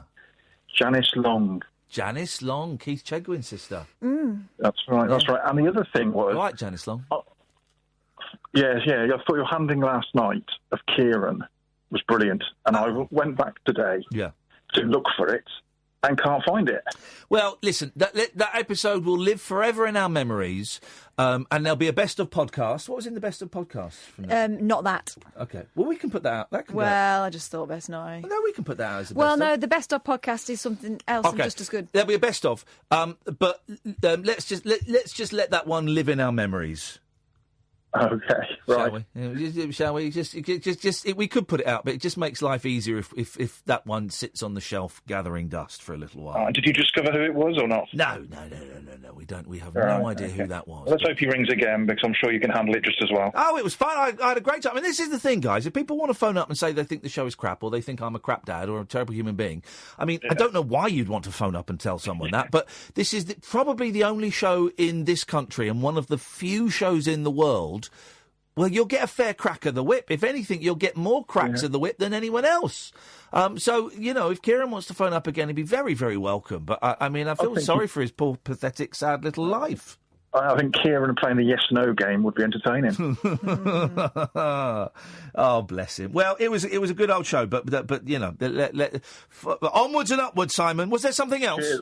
No, that's it. Cheers, Ian. Good to talk. There we go. Thank you. It's good to talk.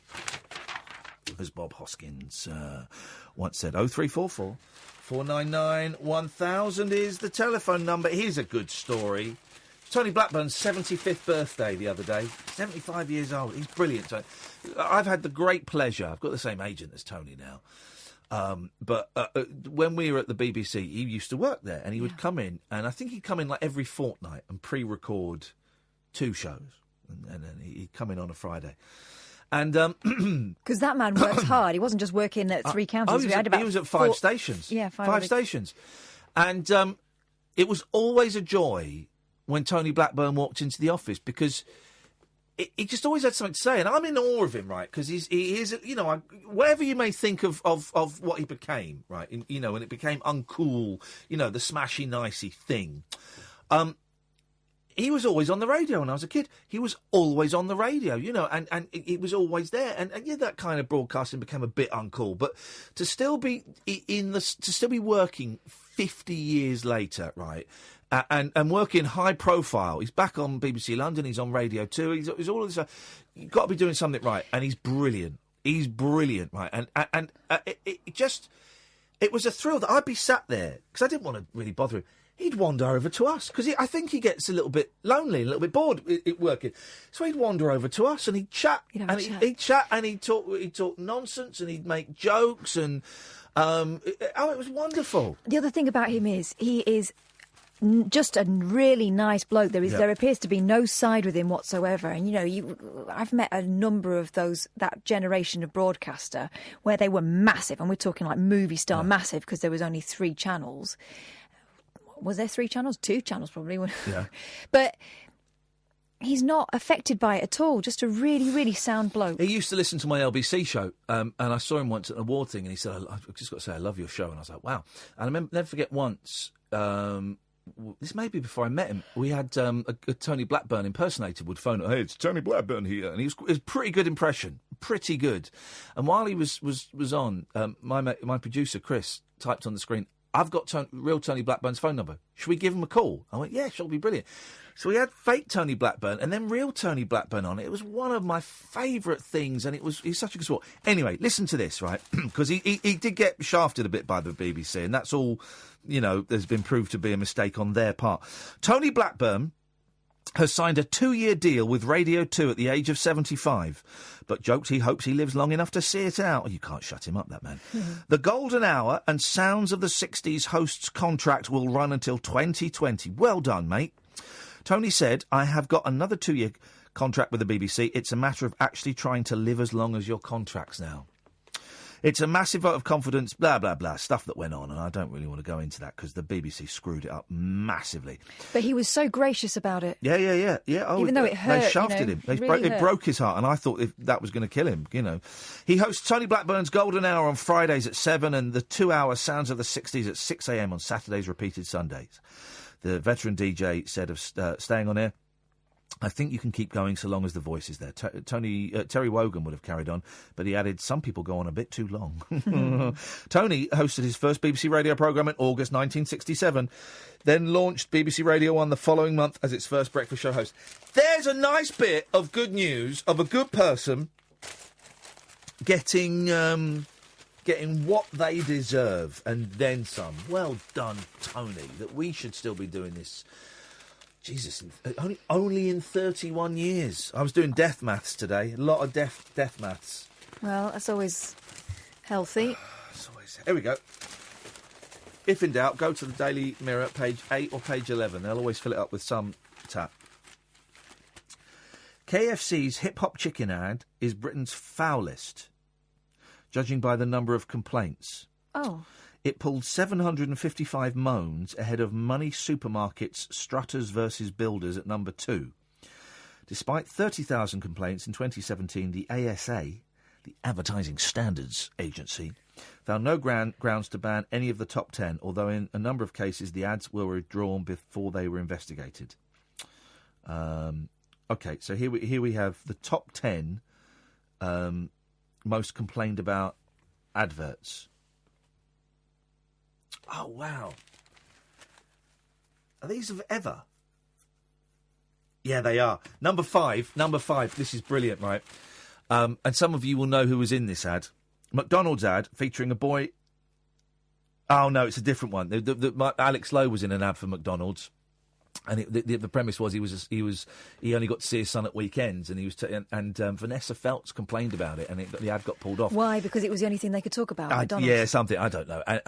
Alex was going to be on a repeat fee. Oh. He'd have made a fortune. McDonald's ad featuring a boy and his mum talking about his dead father and a filet-o-fish burger. 256 complaints. McDonald's apologised and pulled the ad. Right, number 10. Malteser's ad featuring a woman in a wheelchair who described a spasm during a romantic moment with her boyfriend. 92 complaints, not upheld. The ASA said, we didn't think the allusion to the woman's romantic encounter would cause serious or widespread offence. Portraying the woman in a wheelchair in this manner was championing diversity. Oh, God. What is this for? Oh, God. People are idiots. It's an advert for Macmillan Cancer, right? Who everyone loves, right? Universally. Cancer sufferer shown receiving chemotherapy, vomiting in a sink and crying before being comforted by a nurse. 116 complaints. So, gosh, showing what happens when you got cancer. That's what offends you. Wow. The ASA said, we understood some scenes, particularly the one in which the man vomited, were distressing to some. Yeah, we didn't see it coming out of his mouth. But we believe they illustrated the reality. Yeah. Scheduling restrictions meant it wouldn't be shown around children's programmes. O2. Advert for O2. Two men kiss and break a smartphone screen as one is pressed down on a table. 125 complaints. These bloody gays. These gays advertising phones and networks. What is the world coming to if even homos can use mobile phones? Of course they use mobile phones for Grindr. Oh, God. Imagine that, two blokes kissing it. Oh, no. Phone number. Get the number for Ofcom. Make them fight, that's better. The ASA said, we noted that the scene in question was brief and did not contain any graphic or overly sexual imagery. Or tongues. And the depiction of a gay couple would not cause serious or widespread offence, except to bigots and idiots. Curry's PC World. Mum and Dad reduced their kids to tears by telling them Christmas will be traditional with no TV, then revealed they were joking as they led them into a room with a state-of-the-art TV. 131 complaints, not upheld. Not upheld. ASA said any allusions to consumerism might be perceived to be in bad taste by some, but they are unlikely to cause serious offence. VI Poo. Oh, wow, that. Hollywood starlet sprays air freshener over cartoon toilet nasties. Yeah, and they look like donuts.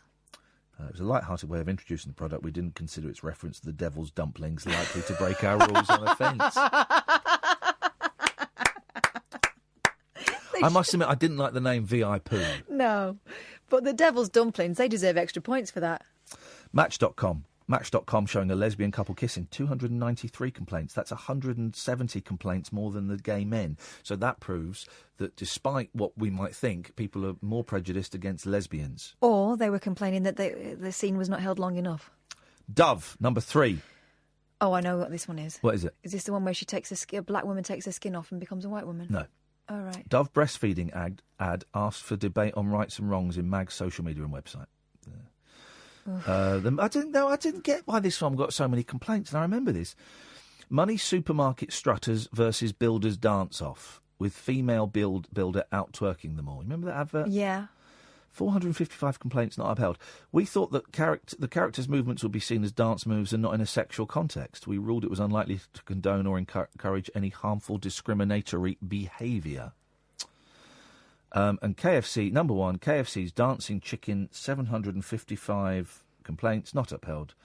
I don't know what that one's. I've not seen that one. No. But just, I mean, if an advert's lying, I just get people complain about it. Although, saying that, and we've got to go to the news in a minute, and then we'll go to... Cedric, wait there, we'll come to you after the news. I have been thinking as I get older that Mary Whitehouse was right more than I would perhaps give her credit for. There is no one now. I remember at the time she was a laughing stock. But she was kind of right in that she would often say something along the lines of, "This is the tip of the iceberg. It's the thin end of the wedge. Thin end of the wedge. We'll go to Helena Hancock, and things will get worse." And things have got worse. Gosh. We were watching Naked Attraction the other day. Imagine if she saw Geordie Shore. Exactly. And I do kind of look at I don't really watch television now, but I do look at it as a cesspit of the lowest common denominator. Well, that bit yesterday with Jess from Big Brother. Your timings are terrible. We'll talk about it after the news. Thank you very much indeed. We will talk about it after the news. Cedric, stay there. 0344 499 1000 is the telephone number. Periscopers, I'm going to come up to the screen and talk to you during the news. So if you have anything you want to say or you want to watch my face close up, you can. This is the Late Night Alternative on Talk Radio. The Late Night Alternative with Iain Lee on Talk Radio. We have ways of making you talk.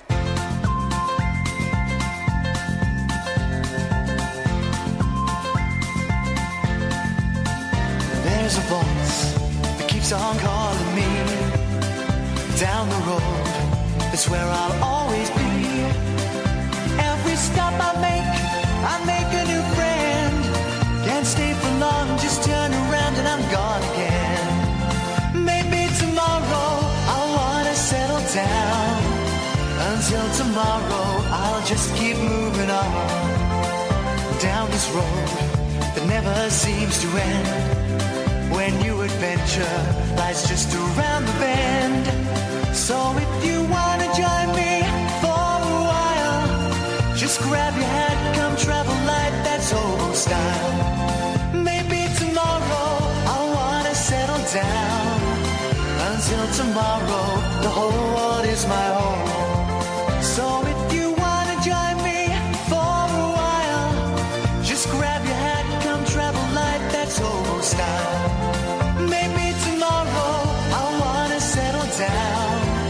Until tomorrow, I'll just keep moving on.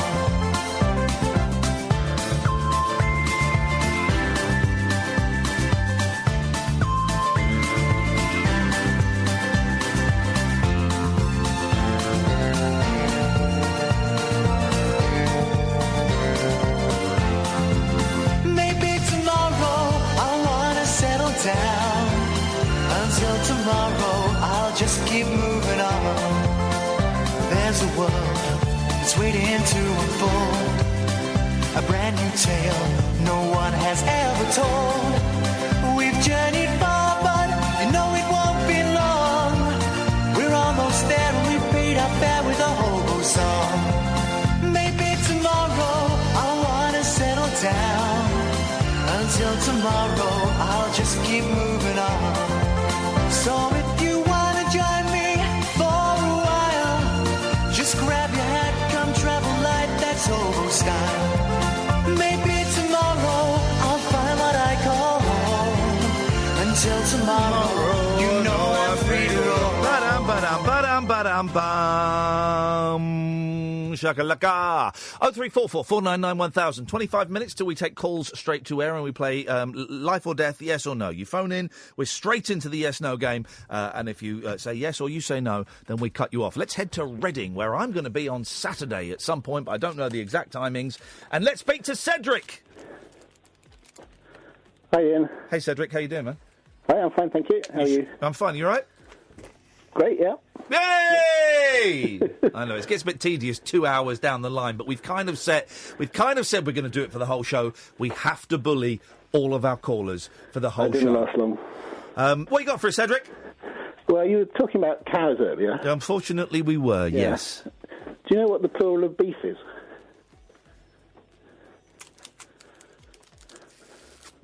You don't know? I'm thinking. What plural of beef? Plural of beef.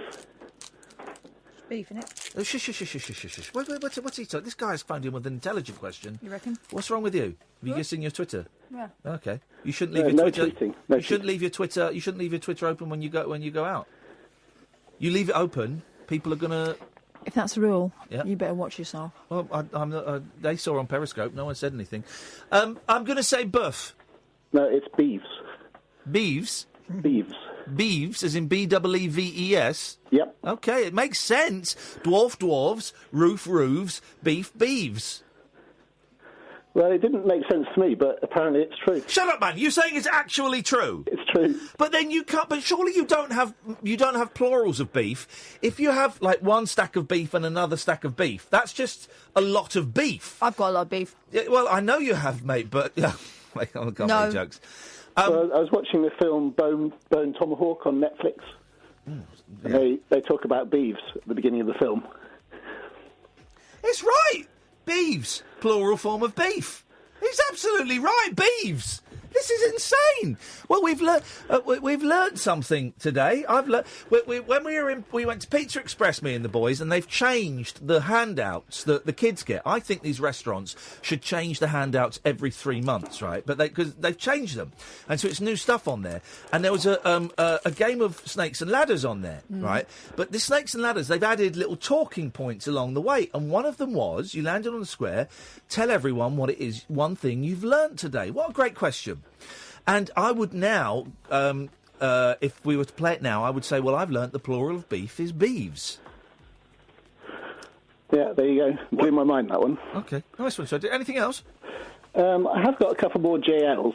If you still have to. Always. Listen, this is the thing with this show. You can phone in, stuff I did 8 years ago. If you just have a thought on it, you can phone in. So go on. We were doing celebrities whose initials start with JL. Go on.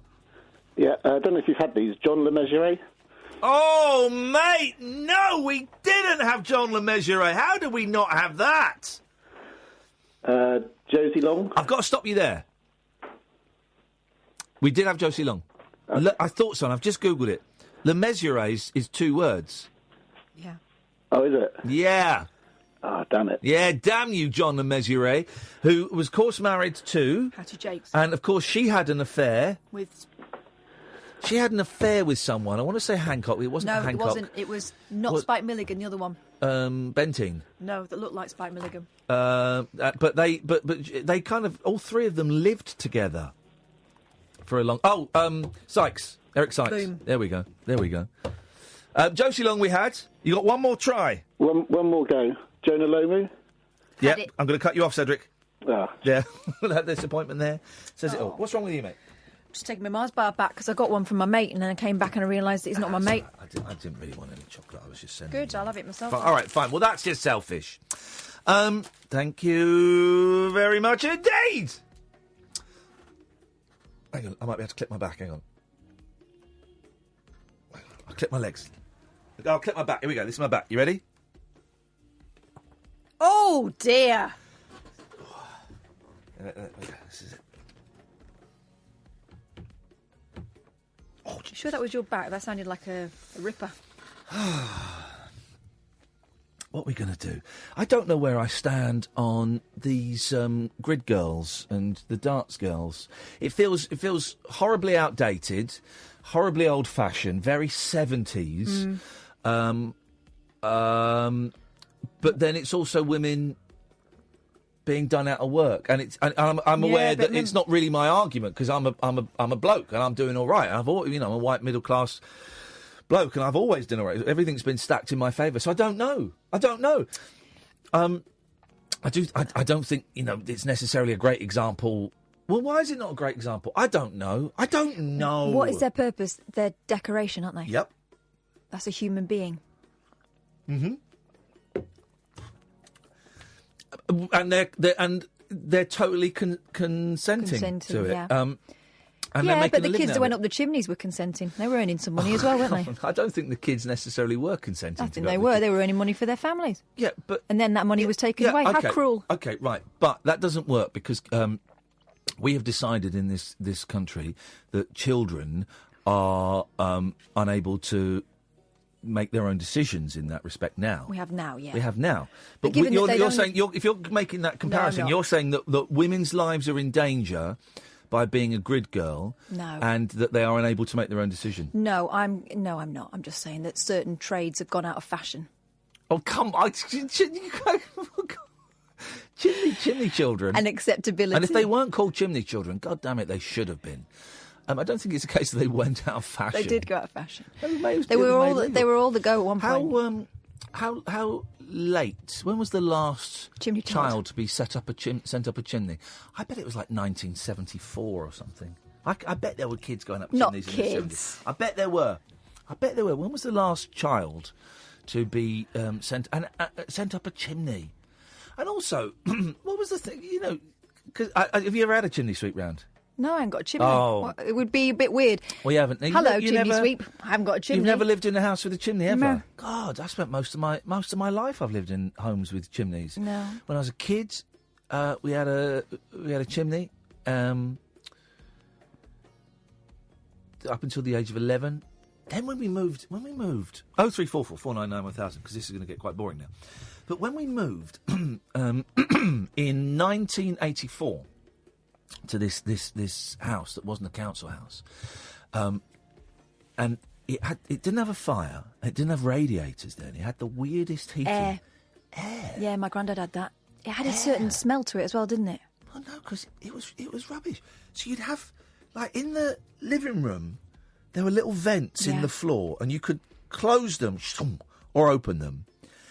And then in mine and my sister's bedroom, there was like a sort of what would be a chimney in an older house, but it was this air vent, and you could. But here's the thing, right? I could, if my sister's was open, I could open and I could spy in her room. Do it. You'd lie on the floor and you spy in her room. Wow. I didn't see anything exciting. It was boring. My sister was boring. And so it would blow air, but I don't know what was blowing the air. I don't remember. I remember there was. I guess there was maybe. What do you call that thing? Boiler? No, it's not a boiler. The immersion heater. Yeah, I think it was water. It was an it? immersion heater. But then what's blowing? What's blowing the air through? What's blowing the air through? And also, it was shit because you'd open it in the bedroom. And you put your hand against it, and there would be like very, very slight, sort of tepid air coming through. But that didn't. You had to literally put your hand on it to feel it. It was awful. Maybe that's why you don't have it so much anymore. No, I tell you what they're starting to have in newer houses. This is great, right? And this does work. Is if you dig down deep enough, warm air comes out of the ground. Mm. So they have this thing where you dig down. Basically, you dig down really, really deep into like the Earth's core, the Earth's crust, and you stick a pipe in, and that pipe then runs, and that heats the whole house, and it's what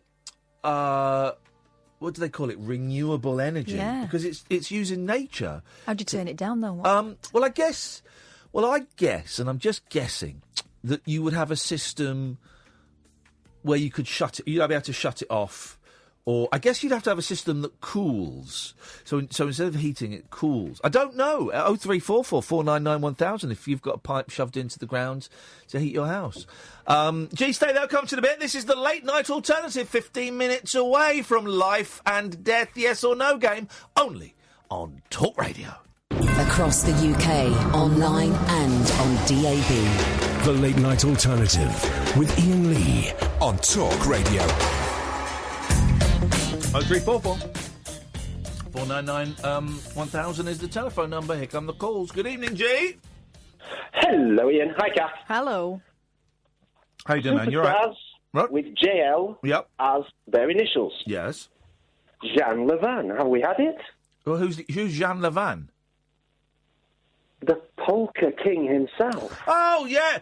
Oh, did you watch that polka film? Did I, Eck? Oh, mate, watch it. It's such a good film. Jack Black. It's two good films. A stupid and pointless, a futile and pointless gesture. Which I started and fell asleep. Okay. I will watch it. And the polka. Did you enjoy it?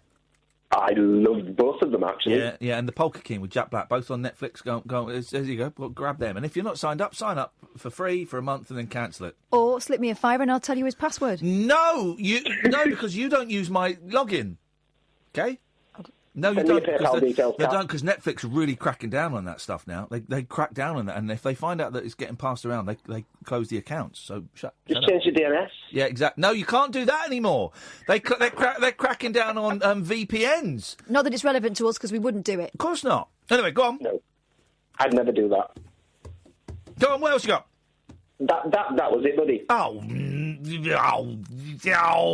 him go all Frankie Howard. You got nothing else? I'm not going to play the YN game because that's just not fair, is it? Because you know that you wouldn't win. Well, I maybe would. Do you reckon? I think so. That's fighting talk where I come from. Excuse me? Are you still wearing your onesie? Of course I am. There we go. Once they start on the "of course I am," you get nowhere. So that's my eldest's. Of course I am. Thank you, G. Evening, Darren. Good evening, Iain. Good evening, Darren. Kath. Hello, Darren. Yeah, Darren, whatever you've got on, turn it off. I've got nothing on, I don't think. Oh, there was just a cheeky. What you got for us, Darren? Chimney sweeps. Yes. It's very interesting. I've never thought about chimney sweeps before until you brought it up. I love a good chimney sweep. I just looked it up, and the last person to go up a chimney, and he actually died, was a boy called George Brewster, 12 years old, and that was in 1875, and then they passed a law in Parliament in September 1875, and that put an end to the practice that had lasted for just over 200 years. I was only 100 years out. Wasn't that sad when there's a name, George Brewster? Yeah, George Brewster. Brewster. Yeah, that's sad. Because I've lived for a lot of my life. I've lived in homes that have had fires. So up until 11, and then where the first place I bought, we had a fire, and then the second place we bought had a fireplace, and I used to love getting the chimney sweep round. Yeah, because it's got that thing with the brush. It's got brilliant. Puts down the dust sheets. Yeah, and then he's got the brush and he shoves it up and screws another bit on, shoves it up, screws another bit. Oh, it's brilliant. You go outside. You can see it come out the top. Yeah, one of them you could, the other one you couldn't because it had a thing over the top. But yeah, and I used to love it, and I would sit there and watch him because I found it I tell you why, because it was like a real connection with history. You know, it's a really old-fashioned. There's hardly any chimney sweeps around now. There's a few, but it's a real old-fashioned dying art form. Like a Thatcher. It's an art there. You mainly get them in the West End there, didn't you? That have still got them chimneys and that what they still use. They still regularly have their chimney swept, same as the big country homes as well. And I mean, there's still a lot of homes that have got chimneys, obviously, but very rarely you get the fireplace. I mean, my place, the first place I had, the flat. It had a fireplace that was still active. That we made it active. It had an electric thing, and we ripped it out and got it all cleaned up and done. And then at the other end of the flat, There was another fireplace that was kind of bricked up and stuff, and we thought it was probably best to leave that as it was. But imagine that. And I used to love it. I love it. Just getting a fire going. And then it's not the most economical way of heating a room. Of course it's not. But it's just the noise of it. And we started using it less when we had the kids. The crackling. When you hear the crackling of the fire. And lovely. you just, should I chuck another log on? Yeah, go on. The only place I ever lived in that had the possibility, actually, thinking about it, I had that. When I lived in an apartment in Paris, it was beautiful. Yeah. I mean, I trashed my room, but it had like parquet flooring. It had this sort of boarded up chimney breast and everything. But that could have been amazing, that place. Yeah. Yeah. But people just covered them up because they became nothing but trouble, didn't they? Chimneys. I suppose it's expensive to maintain. Yeah, well, it's all central heating there, isn't it? All central heating. And you don't get pigeons coming down the chimneys. No, you don't. My cat climbed up our chimney once, I remember now. She's still alive. Can't get rid of her. Darren, thank you for that, mate. Thanks for the call. See you, bye-bye. Cheers, ta-ta. You made the call, buddy. George Brewster. There you go. There's Poor a old pub quiz George. question, isn't it? Yeah. Who was the last child to climb up a chimney in George Brewster? 1875. Well, that's sad. Evening, Iain. Hello there. You all right? Yeah. I was just calling. I hope this isn't going to stir things up, but why has Paul Ross been taken off the breakfast show? Well, I don't know the ins and outs of what's going on. I know if people want to listen to Paul Ross, they can after this show at 1 o'clock. I don't know. Is the answer, Iain? Well, I don't think you're answering me properly because, Sorry? I've worked in industry. I know if a team leader or section leader Hang on a minute. You've just... Iain, hang on. You've just accused me of lying, mate. No. Well, yeah. Excuse me. I did not say lie. No, you said I didn't think I was answering the question properly, which means that you think I'm withholding something, which means you think I'm lying. Excuse me. No, excuse me. I say you don't answer a question. How does that make... Excuse me? I've answered the question. What's your problem, buddy? Are you going to interrupt me after I say 2 or 3 words, yes or no? No, but are you going to be a dick for this entire phone call? Can I carry on? No, hang on. Now you're interrupting me. Are you going to be a dick for this entire phone call, yes or no? Can I ask a question? No, I answered your question. You answer mine. Are you going to be a dick for this entire phone call, yes or no? No. Can I ask a question? I answered the question and you didn't believe the answer. Can I ask a question, yes or no? Certainly. Away you go, Iain. Why has Paul Ross... Right. Are you going to ask me the same question you asked me 3 minutes ago? Yes or no? Well... Because I answered it. Me. I answered it. And the answer was? I don't know. Why don't you know what's happening in your organisation? Because I come in at 8 o'clock at night when everyone's gone and I don't stick my beak in other people's business. I come in and I do my job. That is it. Am I being calm or are you being aggressive? You're being a dick. Hold up. Please, excuse me. I'm being calm to you. You're being rude. Excuse me, I'm being calm to you. You're being rude. You're calling... Please don't interrupt. You're being rude. Please don't accuse me of obfuscating the truth. I am being calm. You're calling me a dick. Who is being rude? Me. Well, can I ask... But who's being a dick? Not me. Incorrect answer. How? Buddy Bing Bong. I've told you the answer, Ian. I don't know. Well... Why don't you phone up either Julia Hartley-Brewer, Paul Ross, or Denny Morris? Do you think you are being a complete twat on the radio. I'm being calm to you. No, I don't think I'm being a complete twat. I've answered the question. Why should I know? Why should I know? Why should I know? Why should I know the answer to this? You tell me why I should know the answer to this. Because you work at Talk Radio. Why don't you phone up one of the three people I've mentioned? Answer that question, because I answer all your questions, and I notice you dodge my questions, Ian. Ian spelt incorrectly. So why don't you phone up one of those three people?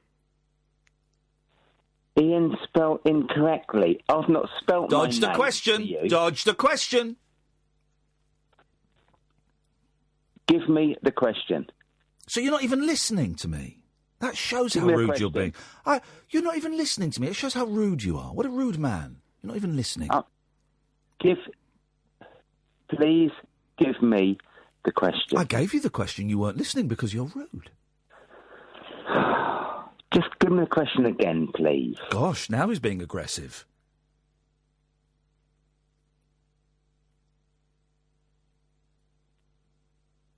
Please. That's better. Give me. Oh, there's the aggression. The pleading please I liked. The aggression I didn't like. But you know what? I'm feeling generous. I'll give you the question. Why don't you phone up one of the three people involved in the switch of shows? Julia Hartley-Brewer, Paul Ross, or Denny Morris? He's the boss.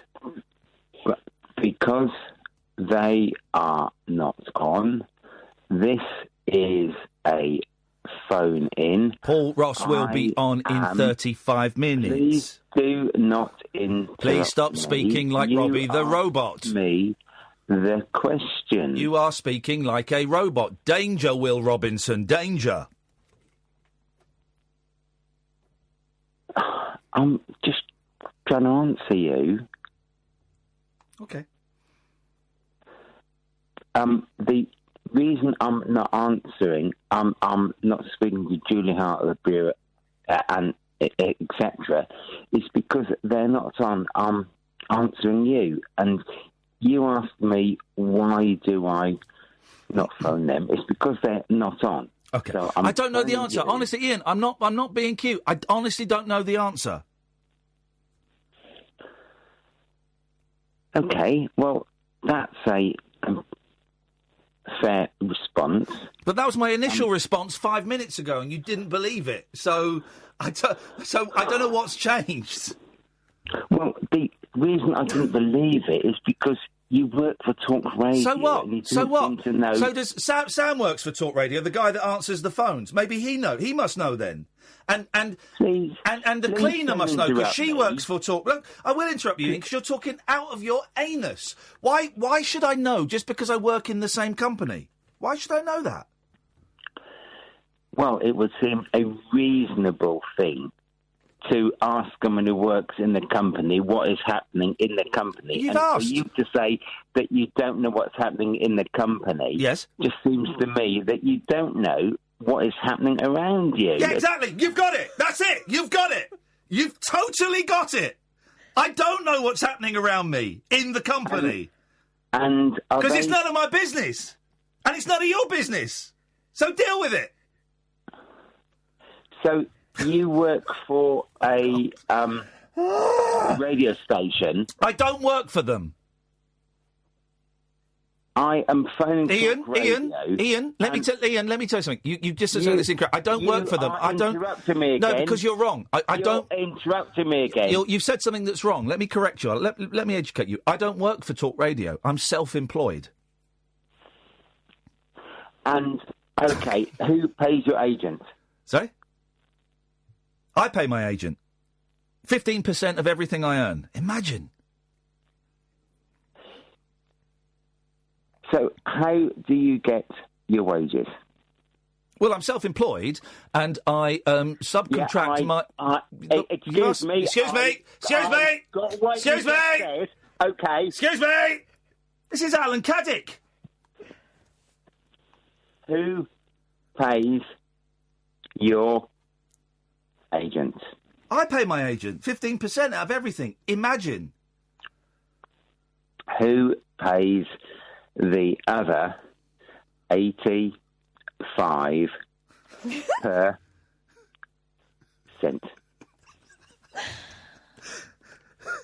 I invoice Talk Radio for my services, but I don't work for them.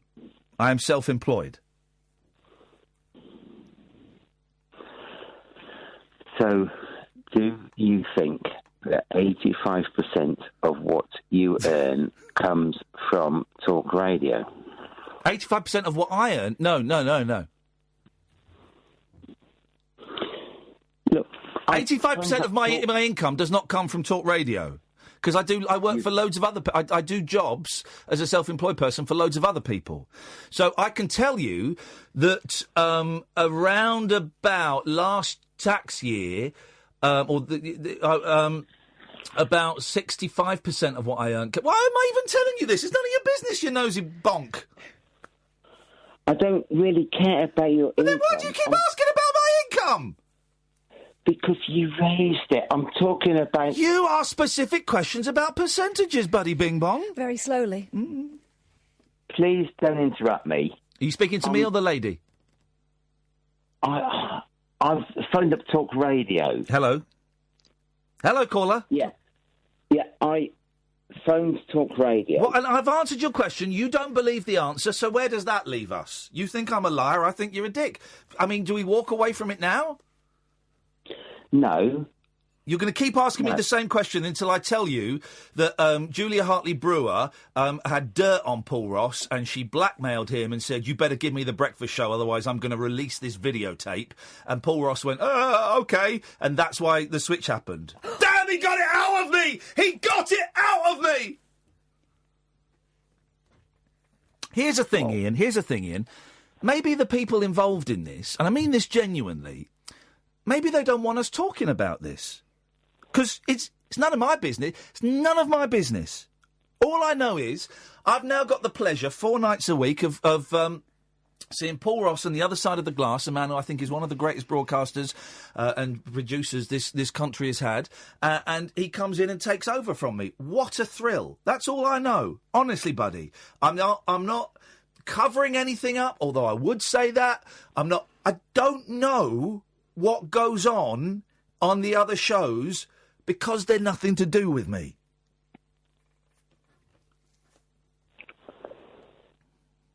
You've just covered yourself in shit. Oh. Honestly, I've done what? Calling, asking a completely innocent question. How have I covered myself in shit? Well, you've just called me a dick on the radio. Well, because you're being rude and you don't believe my answer. I'm not being rude. You don't let me ask the question. Go on, ask the question. But if the question is why is Paul Ross doing overnights and Julia Hartley-Brew's doing breakfast, I've told you the answer twice. Well, you haven't, because you... I've told you my answer. I've told you my truth. Honestly, Ian, tell me what you want me to say.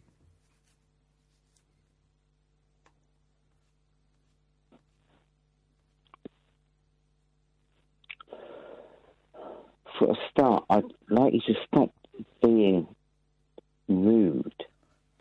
OK, I apologise for being rude. He's gone. Where's he gone? Get him back. For whatever that call is, get rid of it. Get this guy back.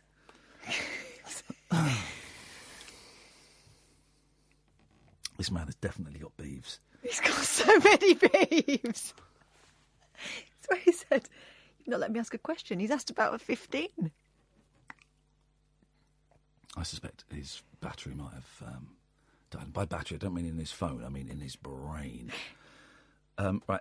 Ian, can I ask you a question? How do you spell your name? Who is this? This is Iain Lee. Hi, you're on Talk Radio. How do you spell your name? Why? That just spells ye. Oh, Ian. Right. Because I'm curious. Ian. I judge Ian. Ians by how they spell their name. And I think you spell yours I-A-N. Which would make my earlier point correct. Which would mean I am very astute. Ian, yes. Why are you calling me? We were in the middle of a conversation. I thought we got cut off. Ian, are we on the radio? Yes, we're on the radio. I just said we were in the middle of a conversation. I thought we got cut off. Ian. Yes, look, Ian. Look, I'm looking. I am calm. I'm calm. Will you please be calm? I'm calm. I'm calm. Please. I'm calm. Thank you. You're Thank welcome. you. Why are you calling me Ian? Well, that's your name, isn't it? Okay. All right. Why? Right. Please, presenter. Why are you calling me? Because we were in the middle of a conversation, and we appeared to get cut off. Don't answer the phone. I'll just ignore him, Sam. Because we're in the middle of a conversation, and I thought we got cut off. Yeah, I don't know why we were cut off, but yeah, hello, Ian Lee. Right. Yeah, it's nice to speak to you. What would you like to talk about? Do you remember talking to me like 30 seconds ago? Yes. Okay. I mean, do you want to carry on with that conversation? Not particularly, because you weren't answering anything. Right, ask me the question. Ask me anything you want, and I swear on my life I will give you an honest answer.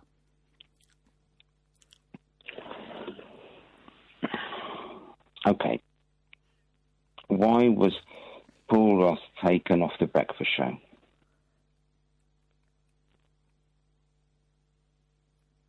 Because he was urinating on the boss's car. Okay? There was footage of him urinating on the boss's car. And so it was a punishment. Which I think was harsh, but it wasn't my car handle and exhaust pipe, bizarrely, that were covered in Paul Ross's urine. Okay. Happy now? And now you got the truth out of me? Well, I'm not sure if it's the truth, but I really appreciate you calling back. Thanks very much for your time, Ian. Great to talk to you. Take care now.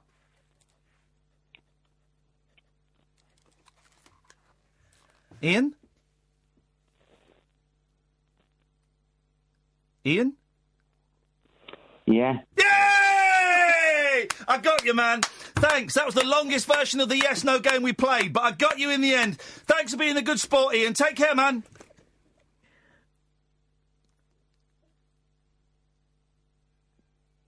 Good night.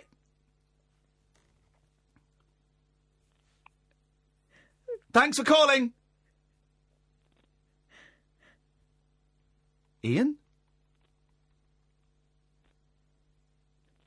Are you still there? Have you fallen off the sofa? Ian? You're still there? I can see you're still there. I'm watching you. Ian! I can hear you breathing. Do you need an ambulance? Cough once for yes and twice for no. This is the weirdest thing. He's still there. Hey. Ian. Ian, man. What are you doing, man? Okay, I'm going to cut him off. Paul Ross is going to be furious you told him that. I know. Okay. The son will have it. Right, we'll have a break. When we come back, call straight to air, yes or no game. Thank you very much. The Late Night Alternative with Iain Lee on Talk Radio. We'll get you talking. I really don't know what happened, but I do know it's eaten into our ultimate life and death version of the yes-no game. So until Paul Ross comes on at 1 o'clock, and now you know why. Until Paul Ross comes on, I'm afraid it's going to be called straight to air, and it's yes-no. Okay, and as soon as you say yes or no, you get cut off. 0344 499 1000 is the telephone number. Just tidying up a bit. There we go. Right, let's go to line 1. Good evening, line 1. That was one of the funniest things I've ever heard in my life, that telephone call. Really? Playing the C game. What's your name, caller? Clive. Clive? Where are you calling from, Clive? I'm calling from Herefordshire. Really? I don't think Clive is your number. Is your name? Clive's my name. Is it your name? My name's Clive. Is your name Clive, or is it not Sam? My name's Clive, you idiot. Sam, I know it's you, buddy. And now I'm going to the police. Who's Sam? It's you. I recognise your voice, mate. Yeah, stop being a twat. It doesn't suit you. Remember when I took you to court? Ian, my name's not Sam. Remember when I took you to court for harassment? Ian, my name is not Sam. Mate, this is going to get messy. What's wrong with you? You're paranoid. Yeah, this is going to get messy. My name is not Sam, Ian. I know exactly who you are, mate. Should I email you, or what's the best way to do this? Well, you can't email me. You haven't got my email address. Yeah, I've got one of the fake ones you set up the other week. I haven't got... Ian, you're paranoid. It's not Sam. Okay. Sure. We'll let the police decide, shall we? Oh, yeah, you can, because it's not Sam, Ian. Okay. You're paranoid. Okay. Thanks very much for calling, Sam. Somebody has a private telephone number, it doesn't mean they're Sam. I know you've had a bit of trouble lately, but just because somebody has a private number doesn't mean they're Sam. I know exactly who you are. I know exactly what you do. And I know exactly what you like to look at on the internet, because they told me. You don't, Ian. You're paranoid, man. It's not Sam. OK, we'll let the police decide, Sam. Thanks for calling. Well, I won the C game, then. Sorry? The C game, I won it. I've not said it yet still, even though you're interrogating me, and I'm not the person you're saying I am. I'm not playing the game. I don't play the game with people that I've taken to court. Thanks for calling. Let's go to line 2. Line 2, are you ready to play? Hello. Hello, turn your radio on. Is your radio on or off? Yes, it's Steve Allen here. Sorry, I was just hanging around at work. I've got nothing better to do. Okay. Steve, are you ready to play the yes-no game? Of course. Okay. What's your name? You have to wake up earlier to get me, Ian. I have to wake up earlier than what? Than me, and no one gets up earlier than me because I'm always hanging around work. Who else is? You'll never get one over me. Who's your favourite? I can play this all night with you, Sunny Jim. Sunny Jim. You just call me Sunny Jim. I diddly. You diddly? You Bo Diddley? What are you whistling on about? Who's your favourite guest on your show? Well, whoever does in conversation with me. To be honest with you, Ian, I'll absolutely slate you every morning, talk about myself 24 hours a day, and then I'll be your best friend. And that makes you happy, does it? That makes you happy, does it? I'm never happy, Ian. Okay, well done. You won, Steve. Let's go to line 3. Line 3, you're on the wireless. Hello? Hello? Hang on. Turn your radio off. Yo! Line 4. Why, good evening, Ian. I'm so addicted to you. Every day I say I'm not going to call again, and yet I keep coming back for more. Would you say you're really addicted to us?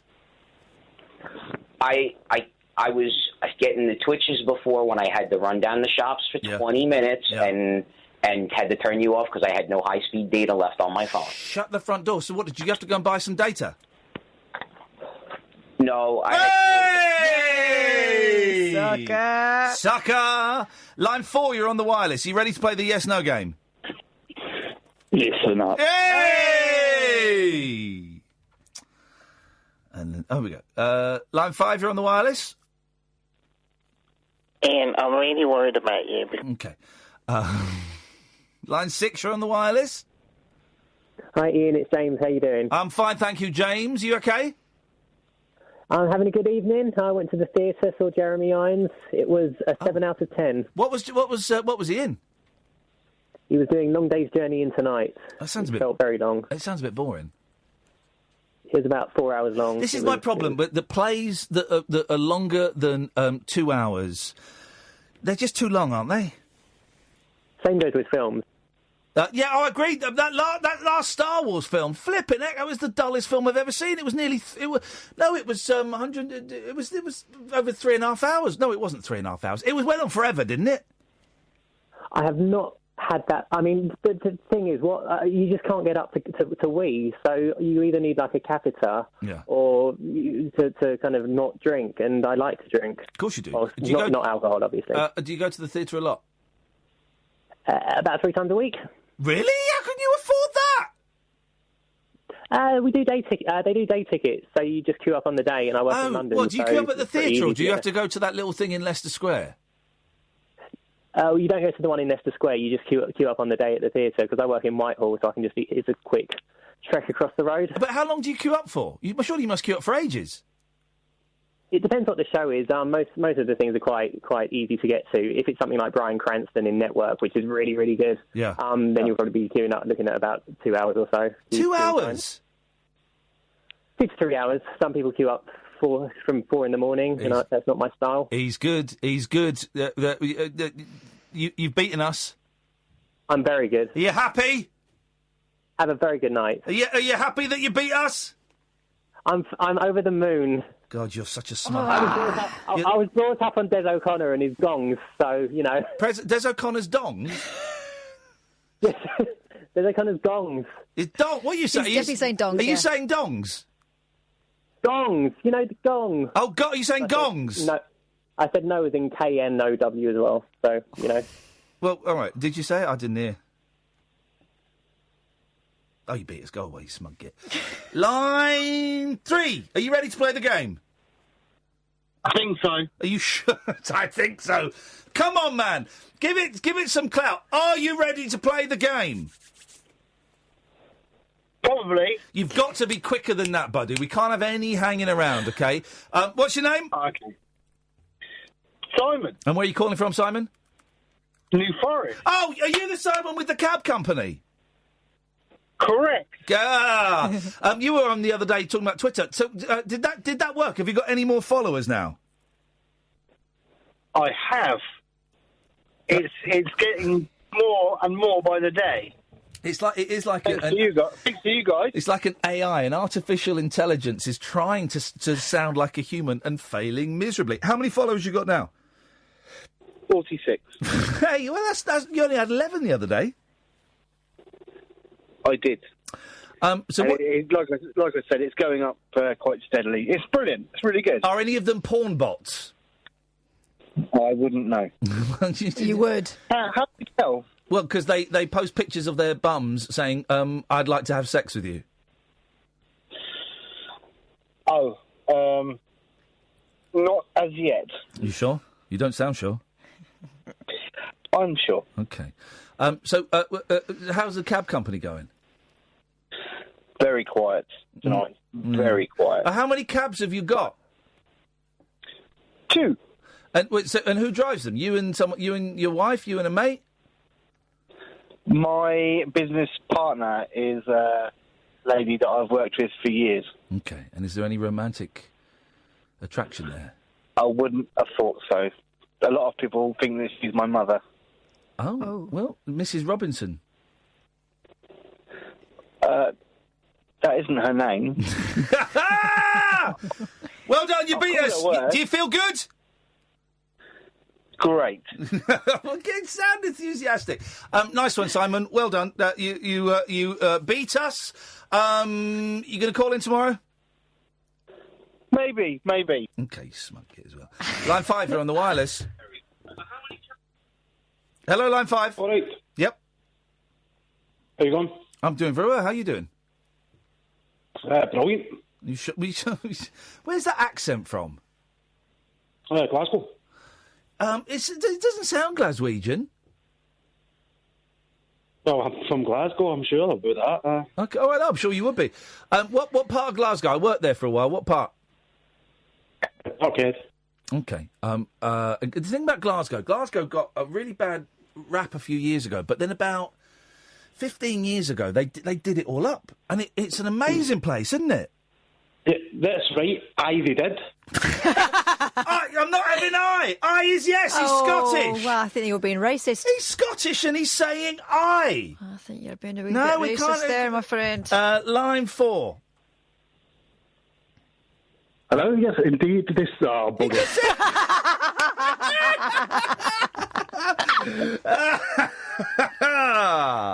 Let us go to line 6. Line 6, you're on the wireless. Hello, Ian. Hello, Bill. How you doing, mate? How you doing, son? You all right? Well, you can't just answer a question with a question because you're worried you're going to say something you shouldn't say. Let's stop the clock. Stop the clock. Because Bill, let's just have a normal conversation, okay? I want to play the game. No. We'll play the game in a minute. I don't think you're ready for the game. No. When Des O'Connor says the game's over, it ain't over. That's the oldest trick in the book. Yes, line 6. Hello. Hello. Hi. Yeah, are you on speakerphone? No. Yes. Did you say no? You just said no. Get out of here. What a plum. Line 7, you're on the wireless. Good evening.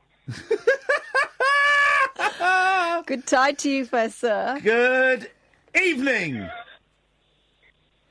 It's Matt from New York City. Yes. Wait, didn't you just you just lost the game right there by saying that? No, dude. I'm allowed to say yes or no. I'm Des O'Connor. That's not fair. What? Yes, it is. So this is totally on me then. It's only if I can win or lose. There's really nothing for you. I'm the quiz master. I'm the quiz master. You're the contestant. Do you not have this game in America? Yeah. What the game? No. What was that? Line 7, you're on the wireless. Oi, oi. Oi, oi, Savaloy. Hey. You sound like Larry Lamb. Yeah. I just wanted to call up and say that tonight's show has been amazing. Does it? I felt it's been a bit flat tonight. Did you think so? Really? Well, I don't know. There's a vibe about it. It's almost like it's been rejuvenated in a way. Do you know what? Because I was saying to Kath during the break that it just feels a bit flat tonight. But seriously, do you reckon it's been all right? I think it's been amazing. Give me your top 3 bits. Did you like the guy calling in about Paul? No. Hey! Paul did. Paul did. Oh, God. Good. Yes, line 1. Are you ready to play the game? Indeed. Shall I start the clock? Perhaps. OK, you've got to be a little quicker than that. Got to be quick off the thing. What's your name, caller? Amanda. And where are you calling from? Glasgow. Glasgow. A second caller from Glasgow. We're doing well in Scotland. Can you get us on DAB in Glasgow? Maybe. Can you? Maybe you can't. You can't. You've got the answer. Here's the thing. The answer has got to be pertinent. Can you get us on DAB in Glasgow? Never tried. So how do you listen to us? Periscope. Oh. Well, no, but we're not always on Periscope. Perhaps. Too slow, and too vague. Line 2, you're on the wireless. Onions. Yep. Cheese. Yep, thanks very much. Let's go to line 5. 5, you're on the wireless. Hello, line 5. Hello, Ian. It's Ian here. Oh, God. Yes. Do you want to talk to Paul Ross? Is Paul there? Paul, do you want to talk? I don't know if you want to... Paul's coming in. Do you want to talk to Paul Ross? You won't believe him. You won't believe... Paul, sit there. This is the fella that's Ian, hello, mate. Hello, Paul. How are you doing? I'm coping with my vampire-like existence since I urinated on the boss's car. Big mistake. That was a big mistake I made there. And you know, that's why we all hate CCTV. Who hasn't done that? Who's not had a sniff of the barmaid's heaven? You know what I'm going to do? I'm going to micturate profusely because my eyeballs are floating over the boss's car and it got me in trouble. At least I'm still clinging on by my fingernails and I'm still in work. Hello, Paul. It's great to hear you. Nice to hear you. To hear you, nice think about you on Radio London with Gabby Roslin, and I'm just upset about the last conversation I've had with Iain Lee. I didn't really want to upset him. I was just phoning up to see why you weren't on the breakfast show, because you're on a great breakfast show on Radio London and Talk Radio, and now you've moved. Why aren't you on Radio London anymore? That's what I want to know. Well, Penny Smith came here and I was doing the show with her, so I thought I'd come across. Yeah, exactly. I followed her across like a stalker. But listen, Iain, you got Paul Ross now. He's coming up next. Oh, yeah, I hope you stick around here. We've got the World Yorkshire Pudding Champion coming on. You see? Mate, this is what radio was invented for. This is what it's all about. Okay. Can I just please be friends with Iain Lee? Because, I didn't really want to upset him. But You've not upset me. Paul, we've got 40... we've got 45 seconds. You've not upset me. You're confusing me now. 2 Ians, 1 Paul and a Kath. Walk into a bar. We've got 30 seconds, Iain. We are. I don't want to say friends because I suspect you might take that literally. But I have no beeves with you. Thank you. I've got to go now. God bless him. Ta-ta. The plural of beef is beeves. That's a real thing we've learned. I never knew that. No, nor did I. Is that a fact or that's a great fact? No, as the caller said it, I thought, this is and I Googled it. I went, oh, no, fair play, he's right. There's a great line in Ulysses, the James Joyce novel. You got 10 seconds. When he talks about a larger Irish lady as being beef to the heel. Is that great? Paul Ross is up next, dear listener. Thank you, Catherine. Thank you, Sam. We'll be back tonight at 10. Until then, from us, ta-ta!